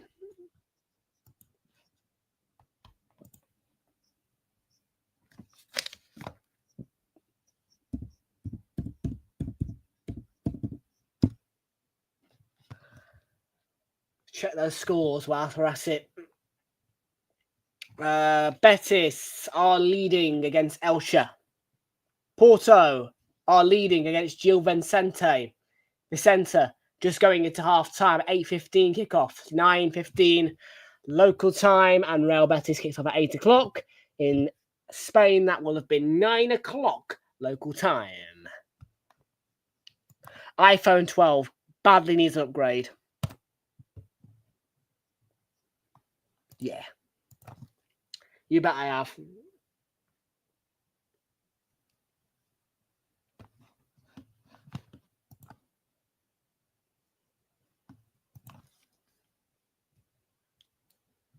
I can't go anywhere without a charger, so it needs an upgrade. Simple as can be.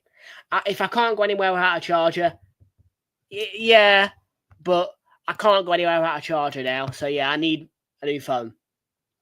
That is the first sign that you need a new phone. When you can't leave the house without a charger. Yeah, they suck for me, unfortunately. I just don't like them. Beto.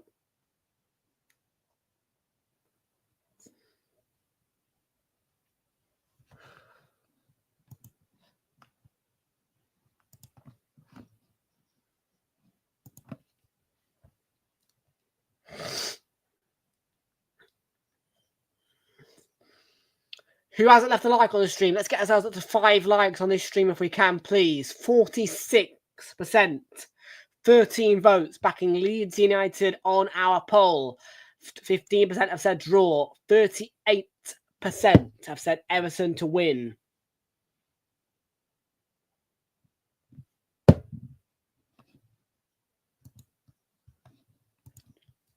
So yeah, come on, let's get 5 likes on the stream. Share channel with your friends. Let us know who you think is going to win. Hit that subscribe button if you are new. And yeah, 5 likes on the stream. Come on, people. We know what we're doing. Get that poll hitting up as well. I want more than 13 votes on it if we can. Big up to you, Ryan. Hit the like button. Appreciate it as always.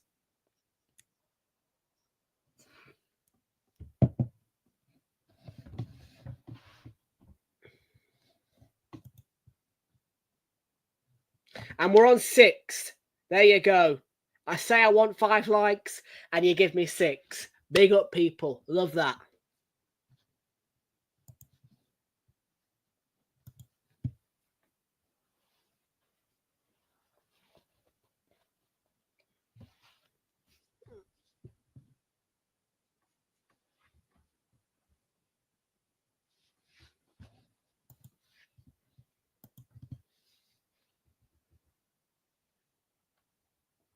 And yeah, do share channel with your friends, people. Do you know why? Because it's free of charge. All of the free things. Share the channel, subscribe, like, free of charge. Don't cost you a penny, and it helps us out humongously. But the most important thing we need right now is your viewership, because viewership contributes to watch hours, and that is the way we're going to get monetized, and that is the way money's going to get stuffed down our back stick in order to fund better content.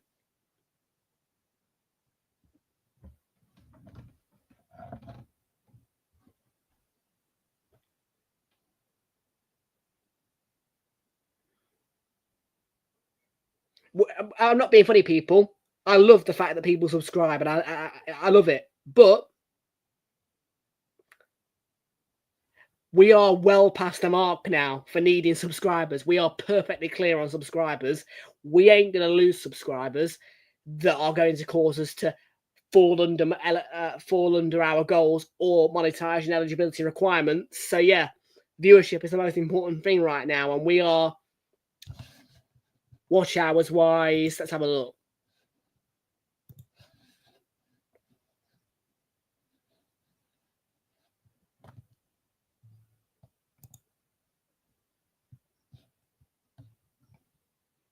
we're quite close now. We're 2,531, so it's less than 500 watch hours, and super chats, merch, all that wonderful stuff will be enabled very soon. So yeah, just keep viewing, keep loving me, and yeah, the watch hours will start pumping up, and we'll be able to enable all those exciting things. Fan funding.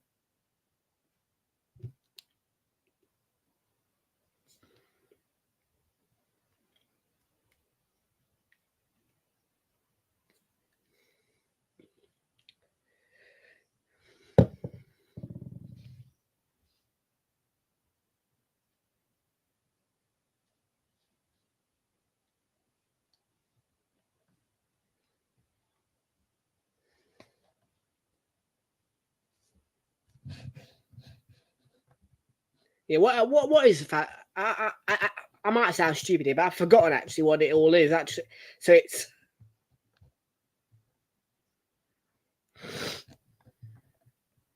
it's supers, memberships, shopping.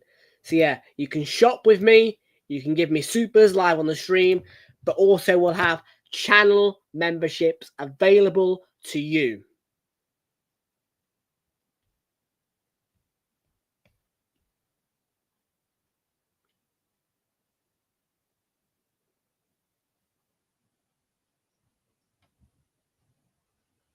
And also, folks, I just want to make a slight early announcement on the memberships, because I have got the plans all in a book, ready to rock and roll as soon as we hit eligibility.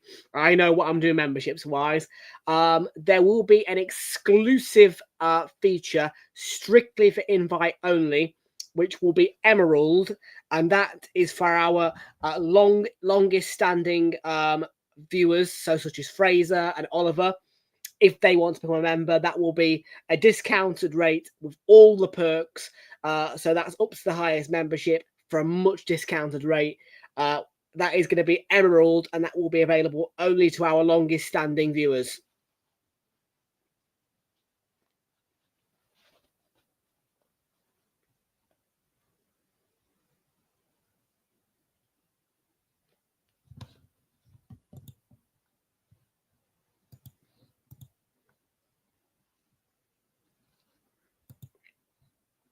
So yes, I will try and contact YouTube to make that particular tier invite only in whatever way I can, because yeah, that is going to be invite only, that tier.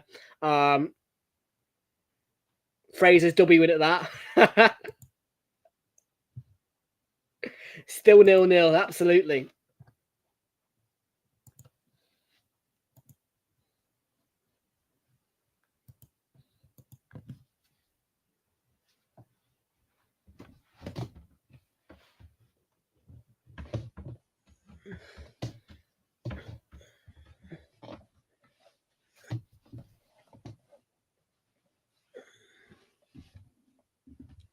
Oof, off target. Yeah, obviously. Well, what I think I'll do is, if I can't get YouTube to make it invite only, I'll leave a bit of terms and conditions on there, basically saying, look, if you purchase this tier and you are not a long-standing member, you will not receive the perks, because, you know, that, like I've said, I'm saying it early, that tier is for long-standing people like Fraser, Oliver, the people who've been here from the beginning. You know what I mean? Because, you know, as much as you all are amazing, you know, it's important that the people who've been from the beginning to get a bit of a recognition. And yeah, it's not going to be fair if everybody's using that discounted rate to get all the benefits when I've said it's an invite only tier. So yeah, there will be a terms and conditions on that one when they come out.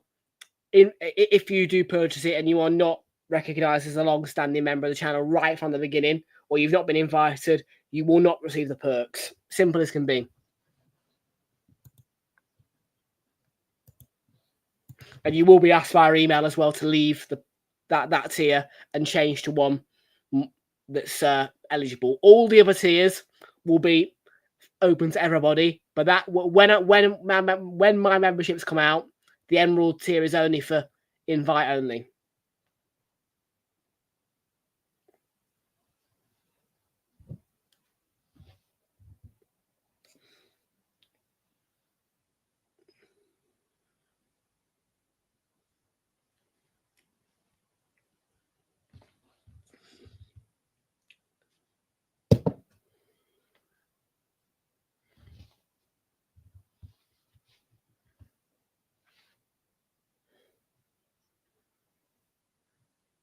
Goodmanson.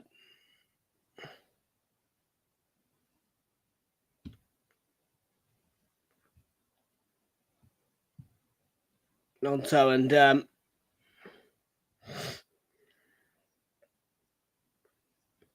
it's going to be a corner, is it? Even Ampadu's down in pain. Yeah, come on, Leeds. Probably deserve to win if they do win.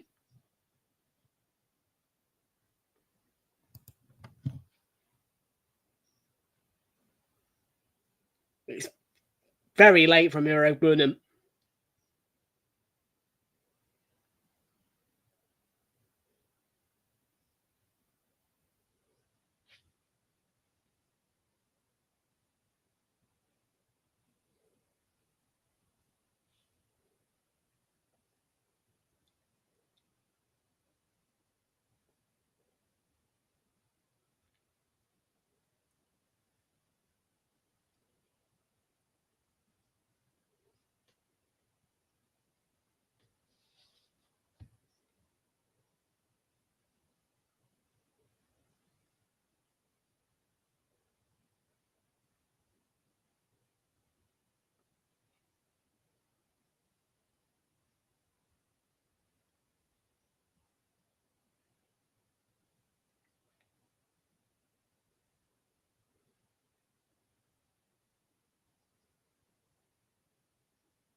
Yeah, still down Ampadu in a lot of pain.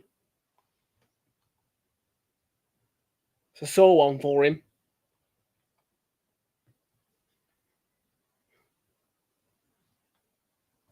It's a really late challenge by Euro Burnham.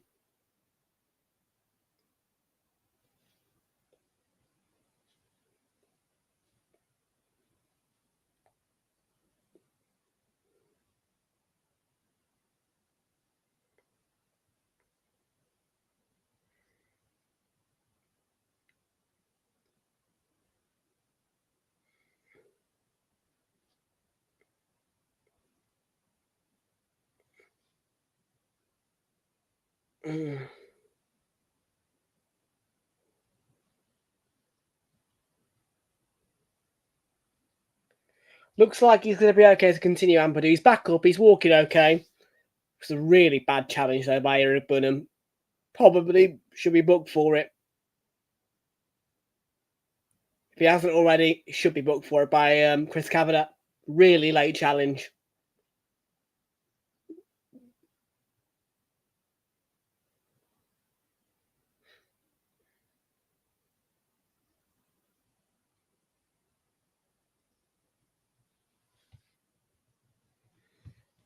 So Leeds are going to take a corner here.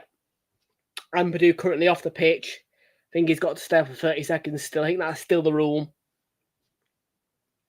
But yeah, seriously not a great challenge from Euro Burnham at all.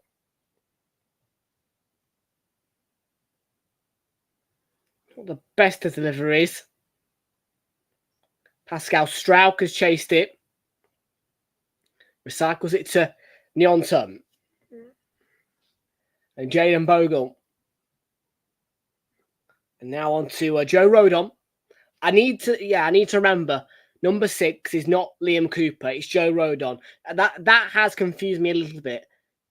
I won't lie, I did call Joe Rodon Liam Cooper earlier because I remember all that time when they were in the Premier League, number 6, Liam Cooper. So yeah.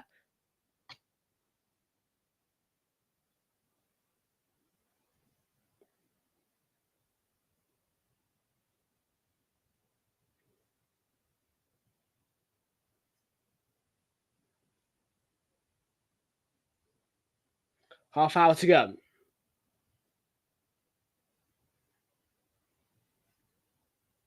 Iliman NDI. And Irog Bunham has taken over from him. Got a lot of room to work with, but he's advanced as far as he could when eventually Leeds outcrowd him and clear the ball away.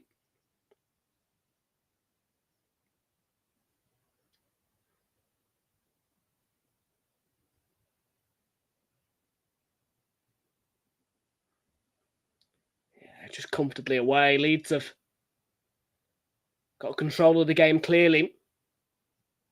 Whenever Everton do come forward, the threat's nullified. Seem to have that right balance between attack and defence. And they are playing high line as well. It's going to be a throw in there. O'Brien winning it and taking it for Everton. Jack Grealish is warming up, hair tied up.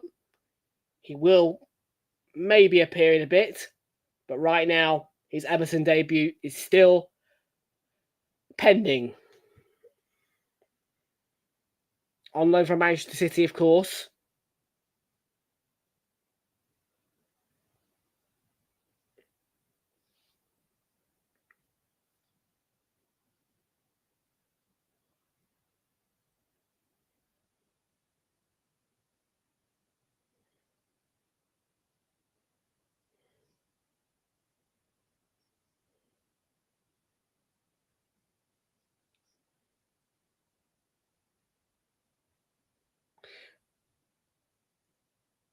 Tanaka, it's going to be a free kick. And just in this break of play, good chance to... yellow card, yeah.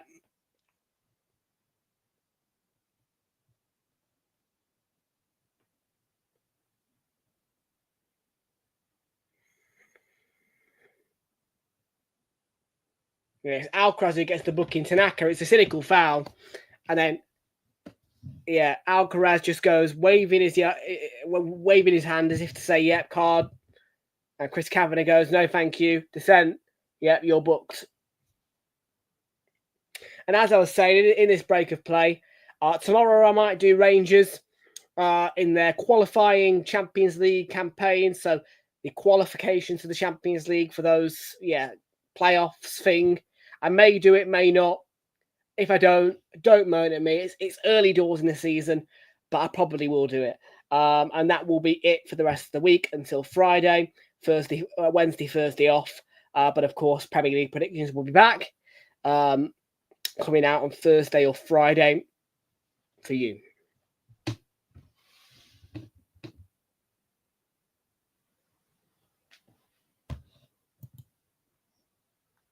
Bloody hell. Where's that come from? 21 likes. Wow. From 6 to 21. What a stream.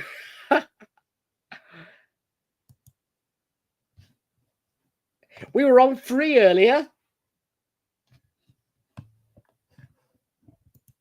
Some people have just come in and spammed the like button. 22 now. Blooming hell. It's like a like rate or something. I mean, big up. Big up.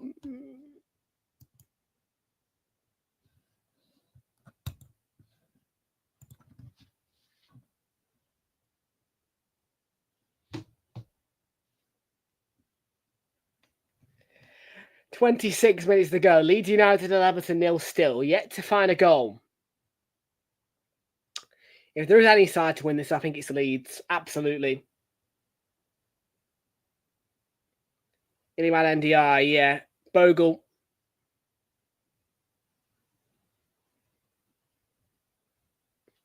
Put out a play, though.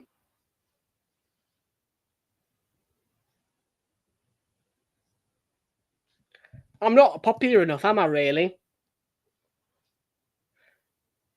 I mean, if you guys know contacts and you can force a raid, why not? I had a Twitch raid once. People will all remember that very well. I had a Twitch raid. This random Twitch dude just was doing a regular stream, was looking at channels. He went into the sports section, picked my stream out, Man United Everton, a couple of seasons ago, and absolutely raided my Twitch, and everything was going all mad. I know I am to the people who know me, but yeah, I'm not that popular a figure, unfortunately.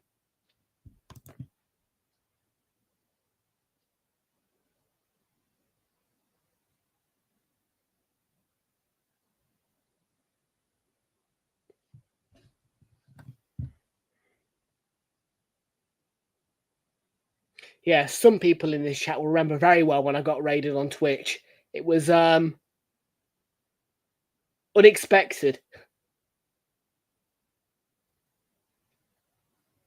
But yeah, I mean, particularly on Twitch, people can just go around, literally, popular streamers, just literally doing exactly what he did, just looking around for random streams, picking out one, and absolutely raiding it.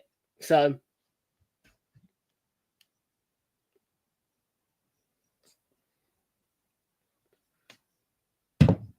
fair enough, fair comment, probably fair comment, yeah. Wilfred Gnonto's night is done. And I believe Brendan Aronson, yes, he is. He's going to come on and replace young Wilfred Gnonto here for Leeds United with about 23 and a half minutes to go.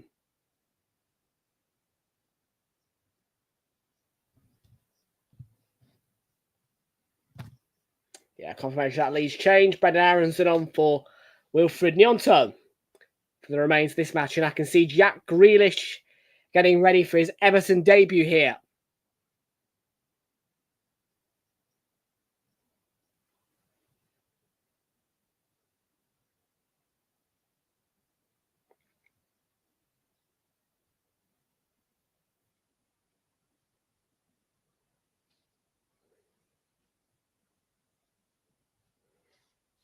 Would be nice if Leeds won, you know, because, well,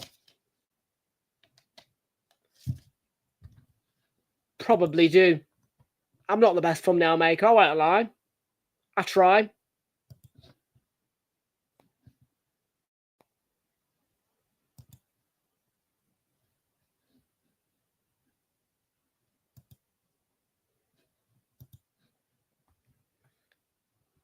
They probably, to be, well, they do. They're all right. They're not the worst. But yeah. Thing is, though, I ain't got the money to hire a thumbnail maker or anything like that. I haven't got the money to do it. And I kind of like doing it myself. I'm just not that good at it. But I chuck things together. I make things work.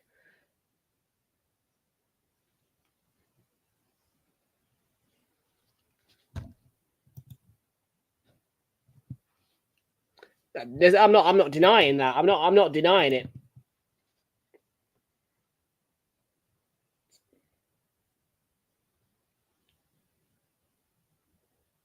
But yeah, there's no way I could afford to hire a thumbnail maker. Not being funny, but I couldn't do it.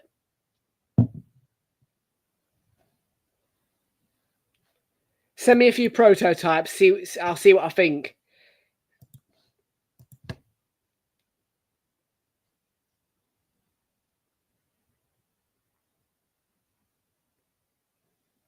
Obviously, I want to kind of stay a bit on point with the brand. Well, yeah, kind of a similar style, I would say. Each season, I do change the background for the Premier League streams, so I pick a different Premier League background. So yeah, it'd be the purple one with the blue dashes, I think. Yeah, yeah, I'd say so. Best way to contact me.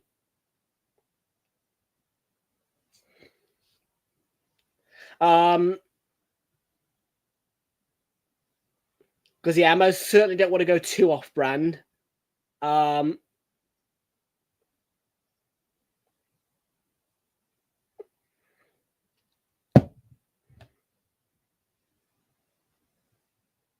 yet. No, I haven't actually. I need to though. You're right. How are you getting on with the redesign of the overlays? Got any ideas yet? send them my way when you are ready. And I do need to upload that banner. I remember that you made one for me. I do need to upload it. I'll do that now, actually.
Yeah, I've just uploaded that new banner.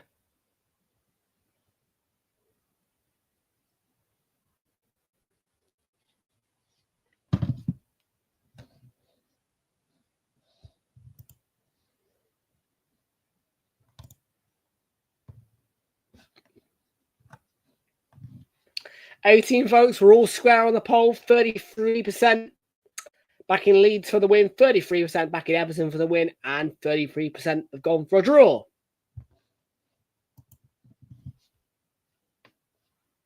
So opinion undivided with the poll tonight. Lots of different opinions, but completely drawn.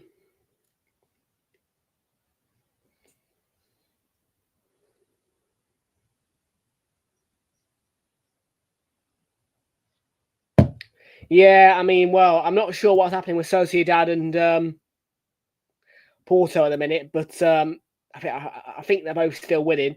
So Leeds winning would be a bonus because it'd make my bet trigger £4.13.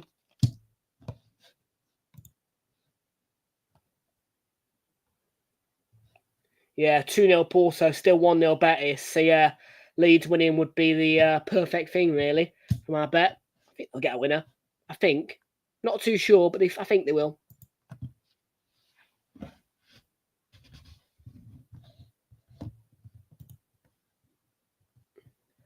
I wouldn't be surprised if somebody gets an alt out right now and just puts a vote on to mix up the poll again.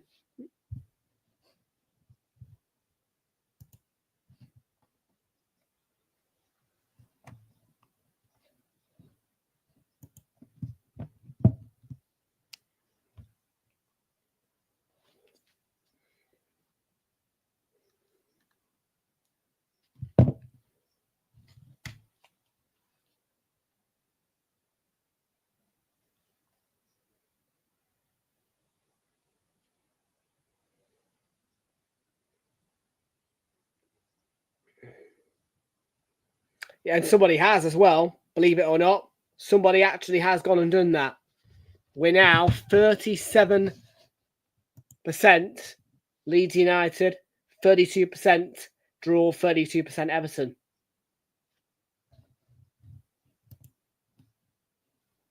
I wonder who that could be. Fraser?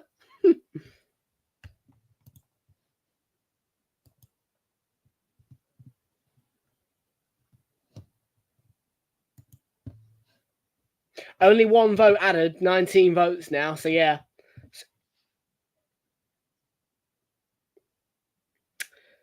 Second half, 2 shots each, not on target, 50-50 possession. Everton have got themselves back in it.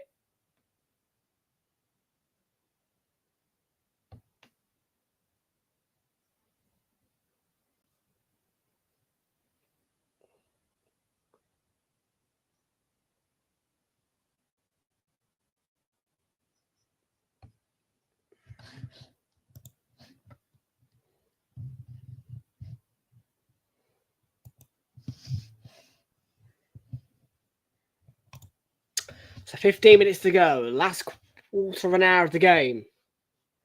And Everton here with, I believe, Kieran Dewsbury Hall. I might be wrong, but I think that's Kieran Dewsbury Hall. Yeah, it is Kieran Dewsbury Hall with the free kick.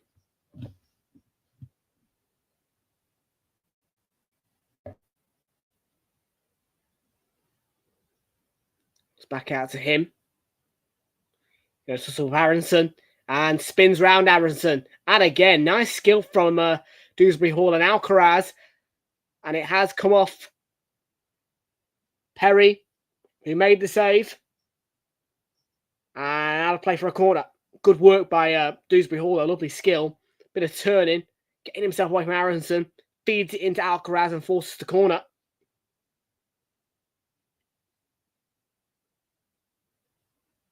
From Perry.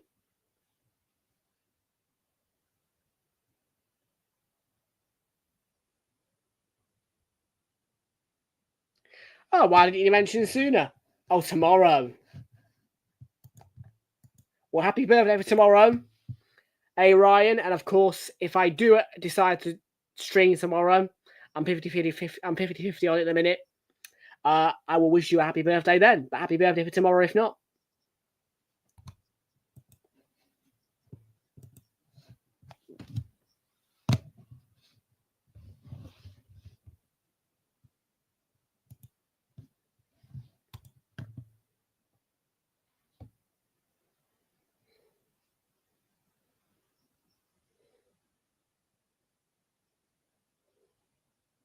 There's going to be a Leeds United change here.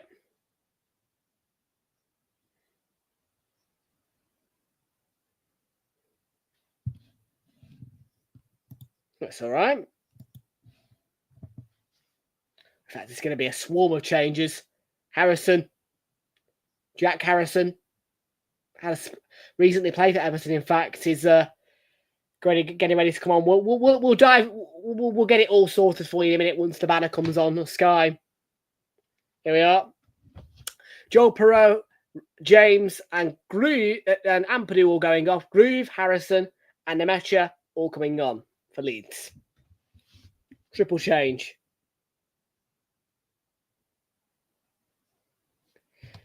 Just take a screenshot of me on stream maybe and try and edit it. I don't know.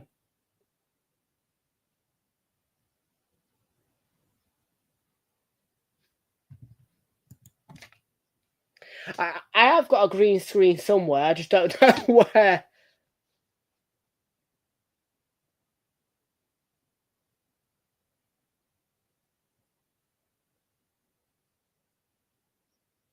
Late goals were a theme last season for Leeds. Yeah, I'll try and sort a green screen out. I mean, don't get me wrong, a green screen. Yeah, I'll see if I can get one out, mate, and get a photo done. But by the way, I'm just going to point out to you right now, green screens will not be included in the streams. I am not a green screen guy. I'm not here for to use a green screen. That's just not me. But I tried it very briefly when I first had a laptop, the Chromebook, and I just, no, it's not me.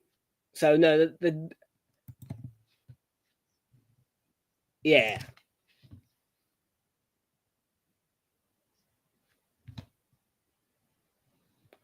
I'm not too sure. Leeds are known for their late winners, and Brendan Aronson.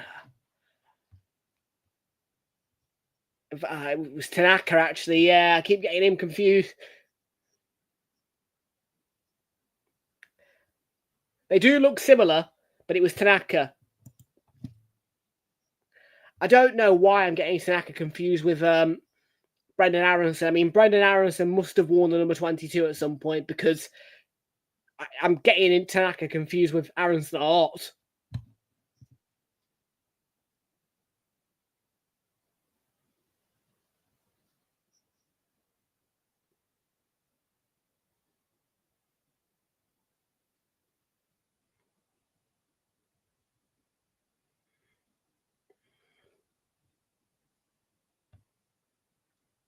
Last 10 minutes to go.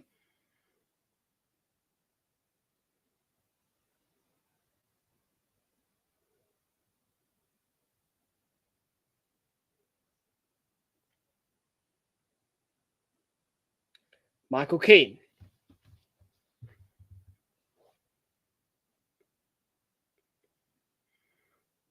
God, there's the ball into the box.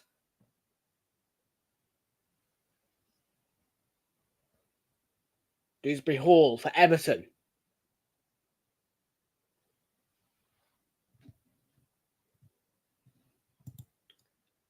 Ouch. And that must be Betis, yeah. Well, if Leeds win then, hopefully Betis get a quick response. I mean, it is what it is, do you know what I mean? It is what it is, but it would be disappointing because Leeds look like they're going to score here. Tarkowski in the way of that move, but Jack Harrison's got it on the left, took a deflection, comes out to the edge of the 18-yard box, and there's a shot, takes a big deflection, and it goes off Tarkowski, who gets down with a block, but there is appeals for handball, and Chris Kavanagh has awarded a penalty.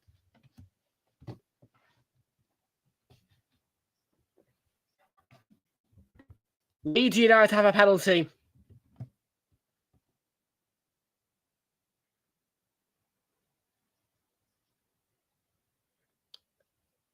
I mean, Tarkowski's going to be the person accused, I think.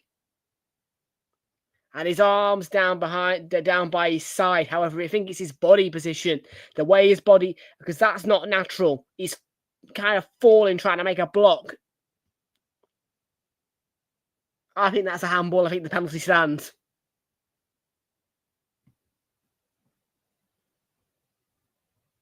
I mean, it's probably, when you think about it, it's actually probably denying a clear goal score opportunity because Tarkowski's directly in front of the goalkeeper. The shot's on target and his hand denies the shot from going into the back of the net.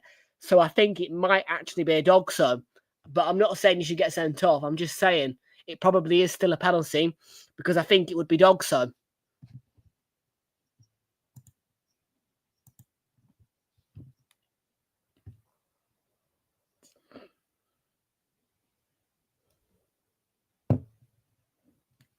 I mean, the shot's going into the back of the net and Tarkowski's hand stops the ball from going into the back of the net. That's my judgment. So it's got to be a penalty. Either that or it's denial of a goal score opportunity. Yeah, it's a penalty. I don't think it is going to be deemed as the denial of a goal score opportunity, but it most certainly would fall into that category, and I would not complain if I was Tarkowski because the shot is going into the back of the net. It's goal bound, and his hand denies that shot from going into the back of the net. On that basis, the penalty should stand, rightly so, and Tarkowski should be relieved it's not being checked for dogso because it does fit dogso category.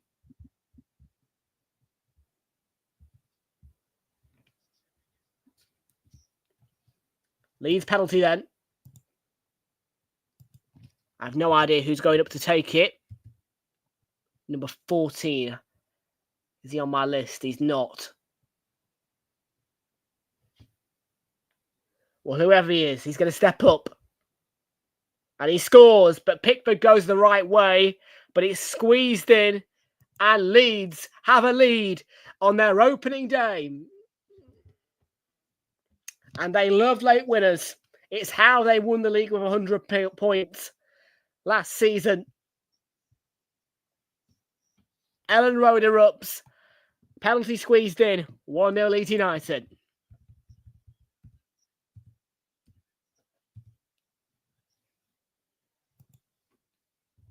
And it's Nemecha. It's Nemecha who scored it.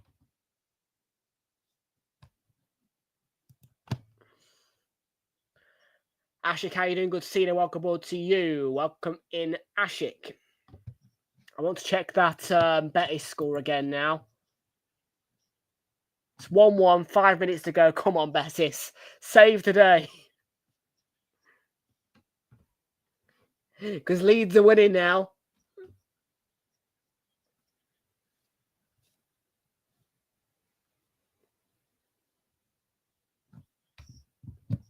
And I'm going to get my notifications up for that Elche Betis game because I want Betis to get that win now because I don't think Everton will respond here, truthfully being said. No offence to them, but I don't think they will.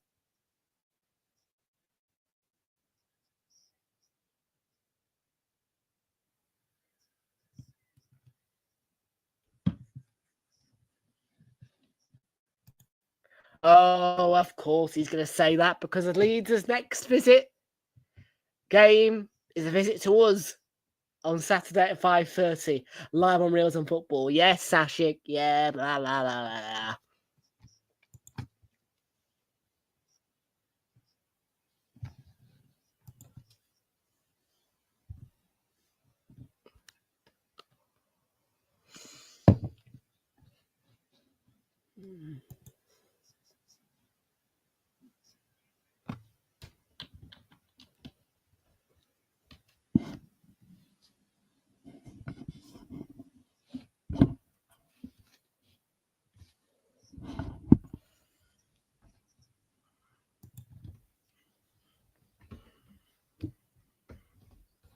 So, Ellen Road singing loud United as Leeds United look to be on their way to an opening weekend victory at home to Everton.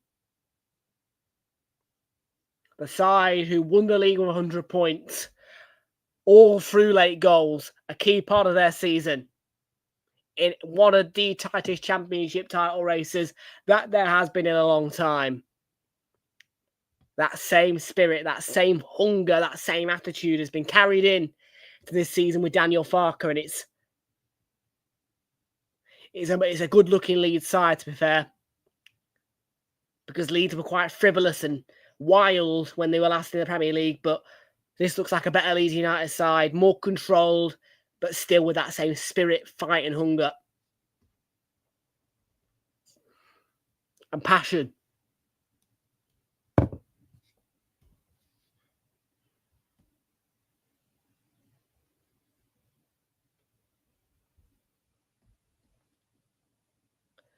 But Everton have a free kick. I'm keeping an eye on the Betis score. That'll be a chance for Keane. And could have gone anywhere, that. Could have gone absolutely anywhere, that. NDI got a touch. Grealish got a touch. Back in by Idrissa Gana Gay. Tarkovsky's header. Wrong side of the bar. Loops onto the top of the net. Close done. To an Everton equaliser.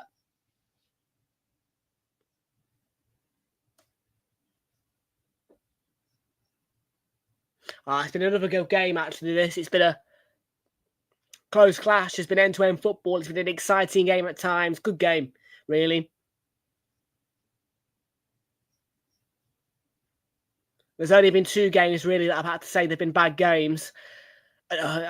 Yeah, it's been a fairly good opening weekend. We've seen some great football, particularly from the new sides, Sunderland and Leeds, both playing a very, very good tempo of football and showing their own styles of winning games. Really refreshing.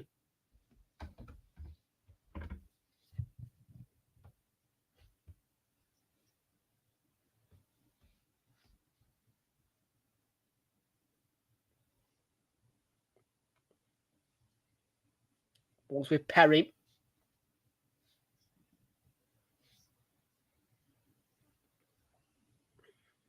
And there's the owner who spoke to us earlier on Sky, Parag Marafa.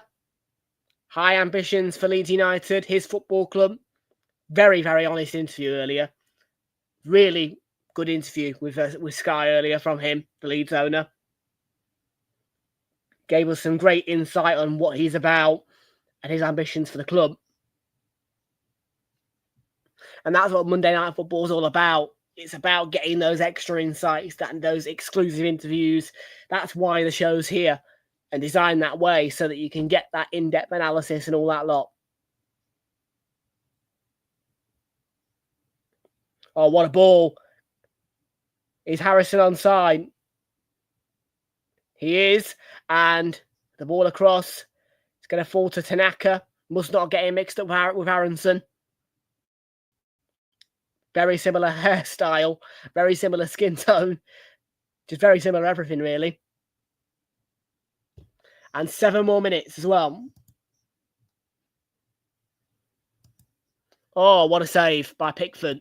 Could have been 2 for Leeds there. And that would have been game wrapped up and put to bed.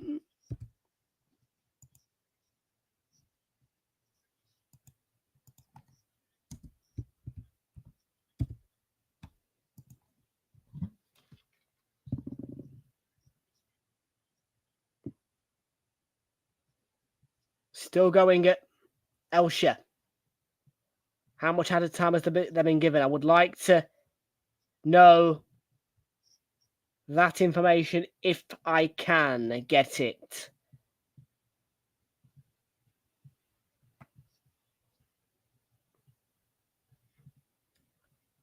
I hope that Betis can get a winner. Although their attacking phases in the second half have been very few and far between. So not the greatest chance they'll get a late winner, but you never know. Aronson and Stash.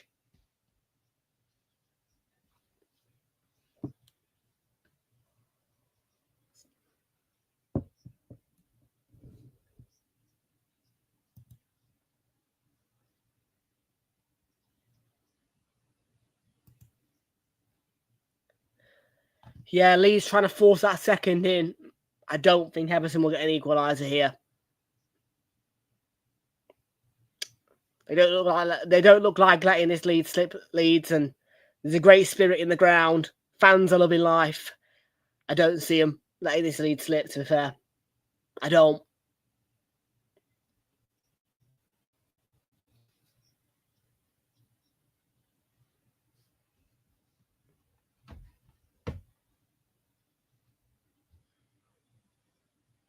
The matchup.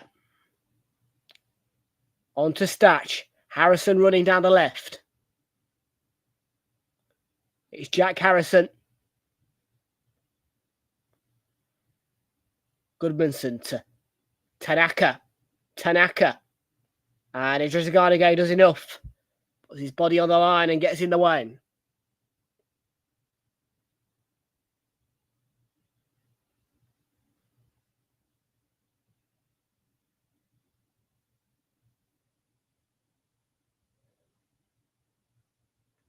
Yeah, Idris goes early. Good challenge.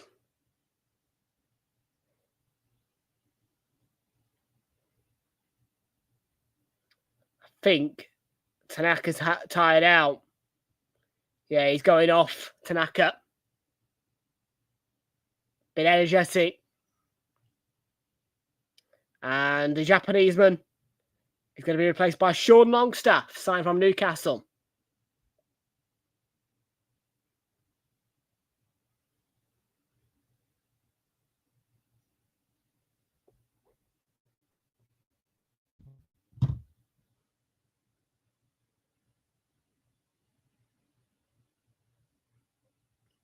Also James Tarkovsky.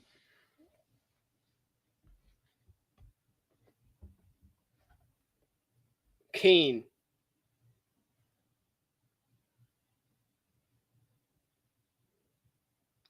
And Idris again. Still no update on that Betis game. I'll get a full time alert when the whistle's gone, because I put notifications on for it. Grealish.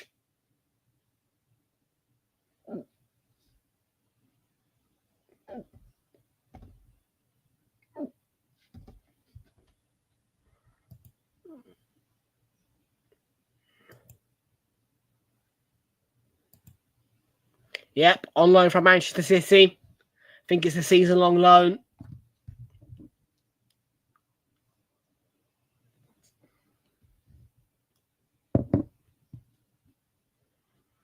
I'm not sure if there's an option to buy, but potentially this could be where his future is, because how old is he now? 29, 27? How old is Grealish now? He's not young, is he? So maybe Everton's where he'll finish his career. If all goes well, finish 1-1. Shit. Yeah. So no winning bets tonight, but don't matter too much to me. That's why cash machines exist.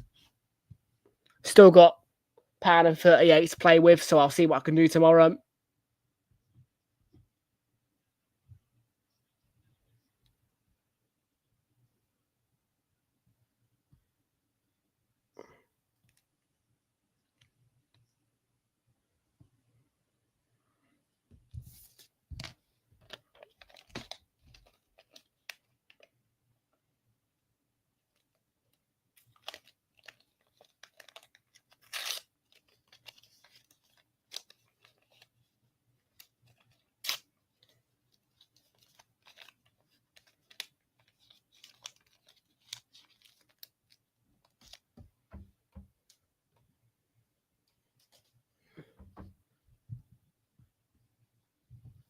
So with the last minute of the 7 added on, Leeds looking closer and closer to an opening day win for them.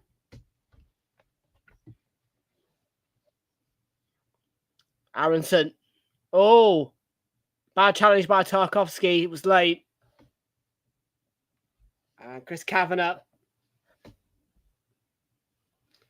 This is awarded a free kick, and you would expect that that's Everton. Probably have just blown the last chance to try and get forward and get an equaliser. Leeds having a set piece, less than 20 seconds to go. Probably be the last kick of the game.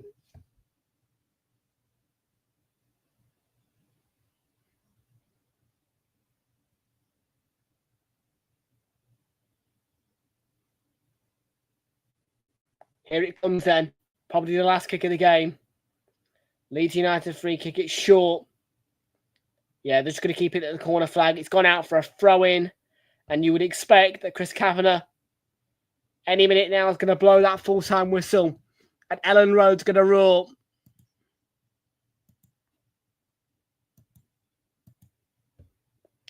Match up.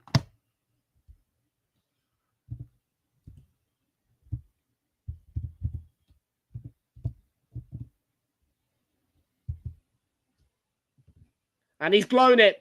And Leeds United have an opening day win. Ellen Road roars. The team who thrived on late goals to win a title with 100 points last season have used the late goal tonight against Everton in a high-tempo, fun game to get themselves a sneaky 1-0 victory on opening weekend, sort of in response to Sunderland's firecracking win against West Ham. But Leeds United victorious on opening weekend. Final score at Ellen Road. Leeds United 1, Everton 0.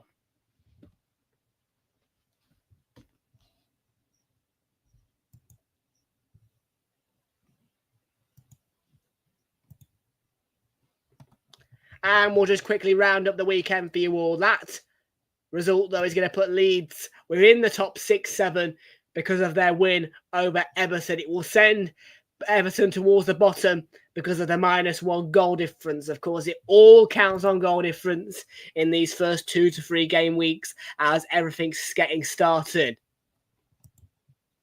But of course, we have to keep saying it. What a win for Sunderland on Saturday, who smashed West Ham 3-0.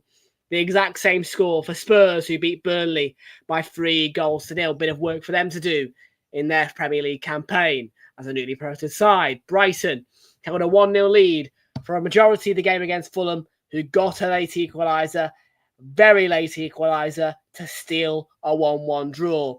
Wolves gave up once the first goal went in. Manchester City, 4-0 winners at Molineux. And Liverpool, bit of a fright, poor defensively. And Bournemouth pulled it back to 2-2. Semenyo with a brace in response to Rose's comments directed towards him. Shows what a character he is. But Liverpool, through Chiesa and Salah, rescued the points and got all 3 points in the end after a bit of a scare. Palace had an unruly disallowed goal, which you would argue should have stood from a free kick due to an unknown rule. They were the better side against Chelsea, but couldn't find the winning goal. Finished 0-0. The more entertaining 0-0 draw of the 2 we've had this weekend. 3-1 winners over Brentford with Nottingham Forest, who found themselves 3-0 about half-time, with Chris Wood scoring a brace and new signing Ndoye as well on the score sheet with a cool header. Late penalty for Brentford got them a consolation, but nothing more. Calafiori scored our winner at Old Trafford yesterday. What a win for us, but we were poor performance-wise, got to improve.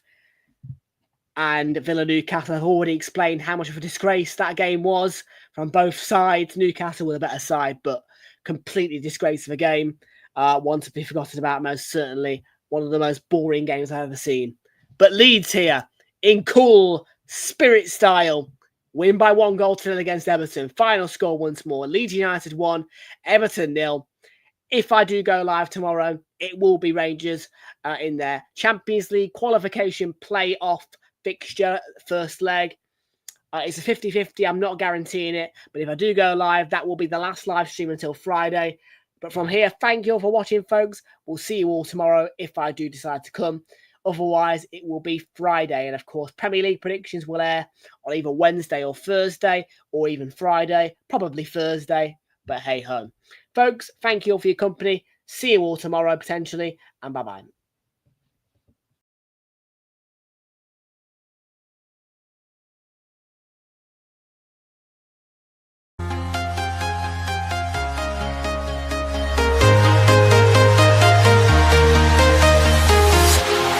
Walking alone, the streets are empty.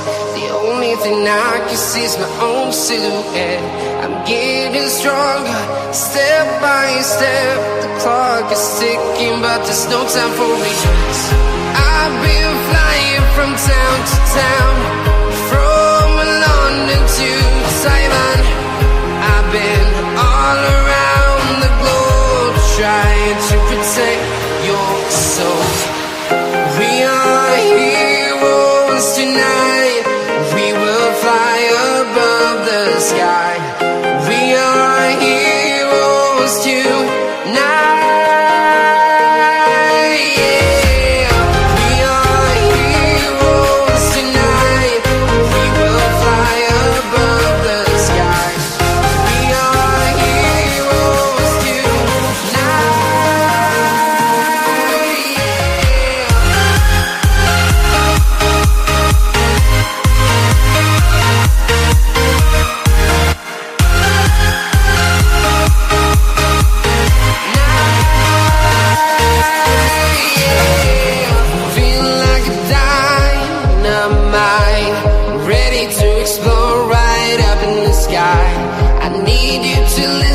I need you to hear and don't show any fear. I've been flying from town to town, from London to Taiwan. I've been all around the globe, trying to protect your soul. We are heroes tonight. We will fly above the sky. We are heroes tonight. Yeah. We are heroes tonight. We will fly above the sky. We are heroes tonight.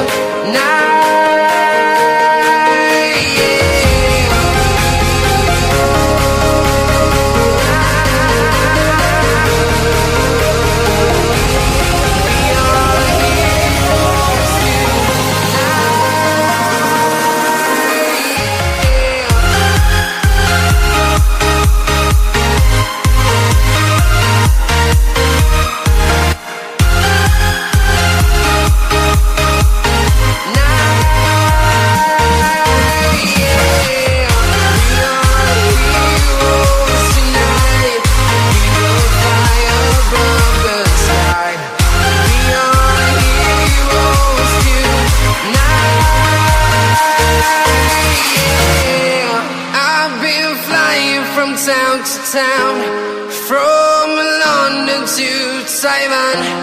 I've been all around the globe, trying to protect your soul.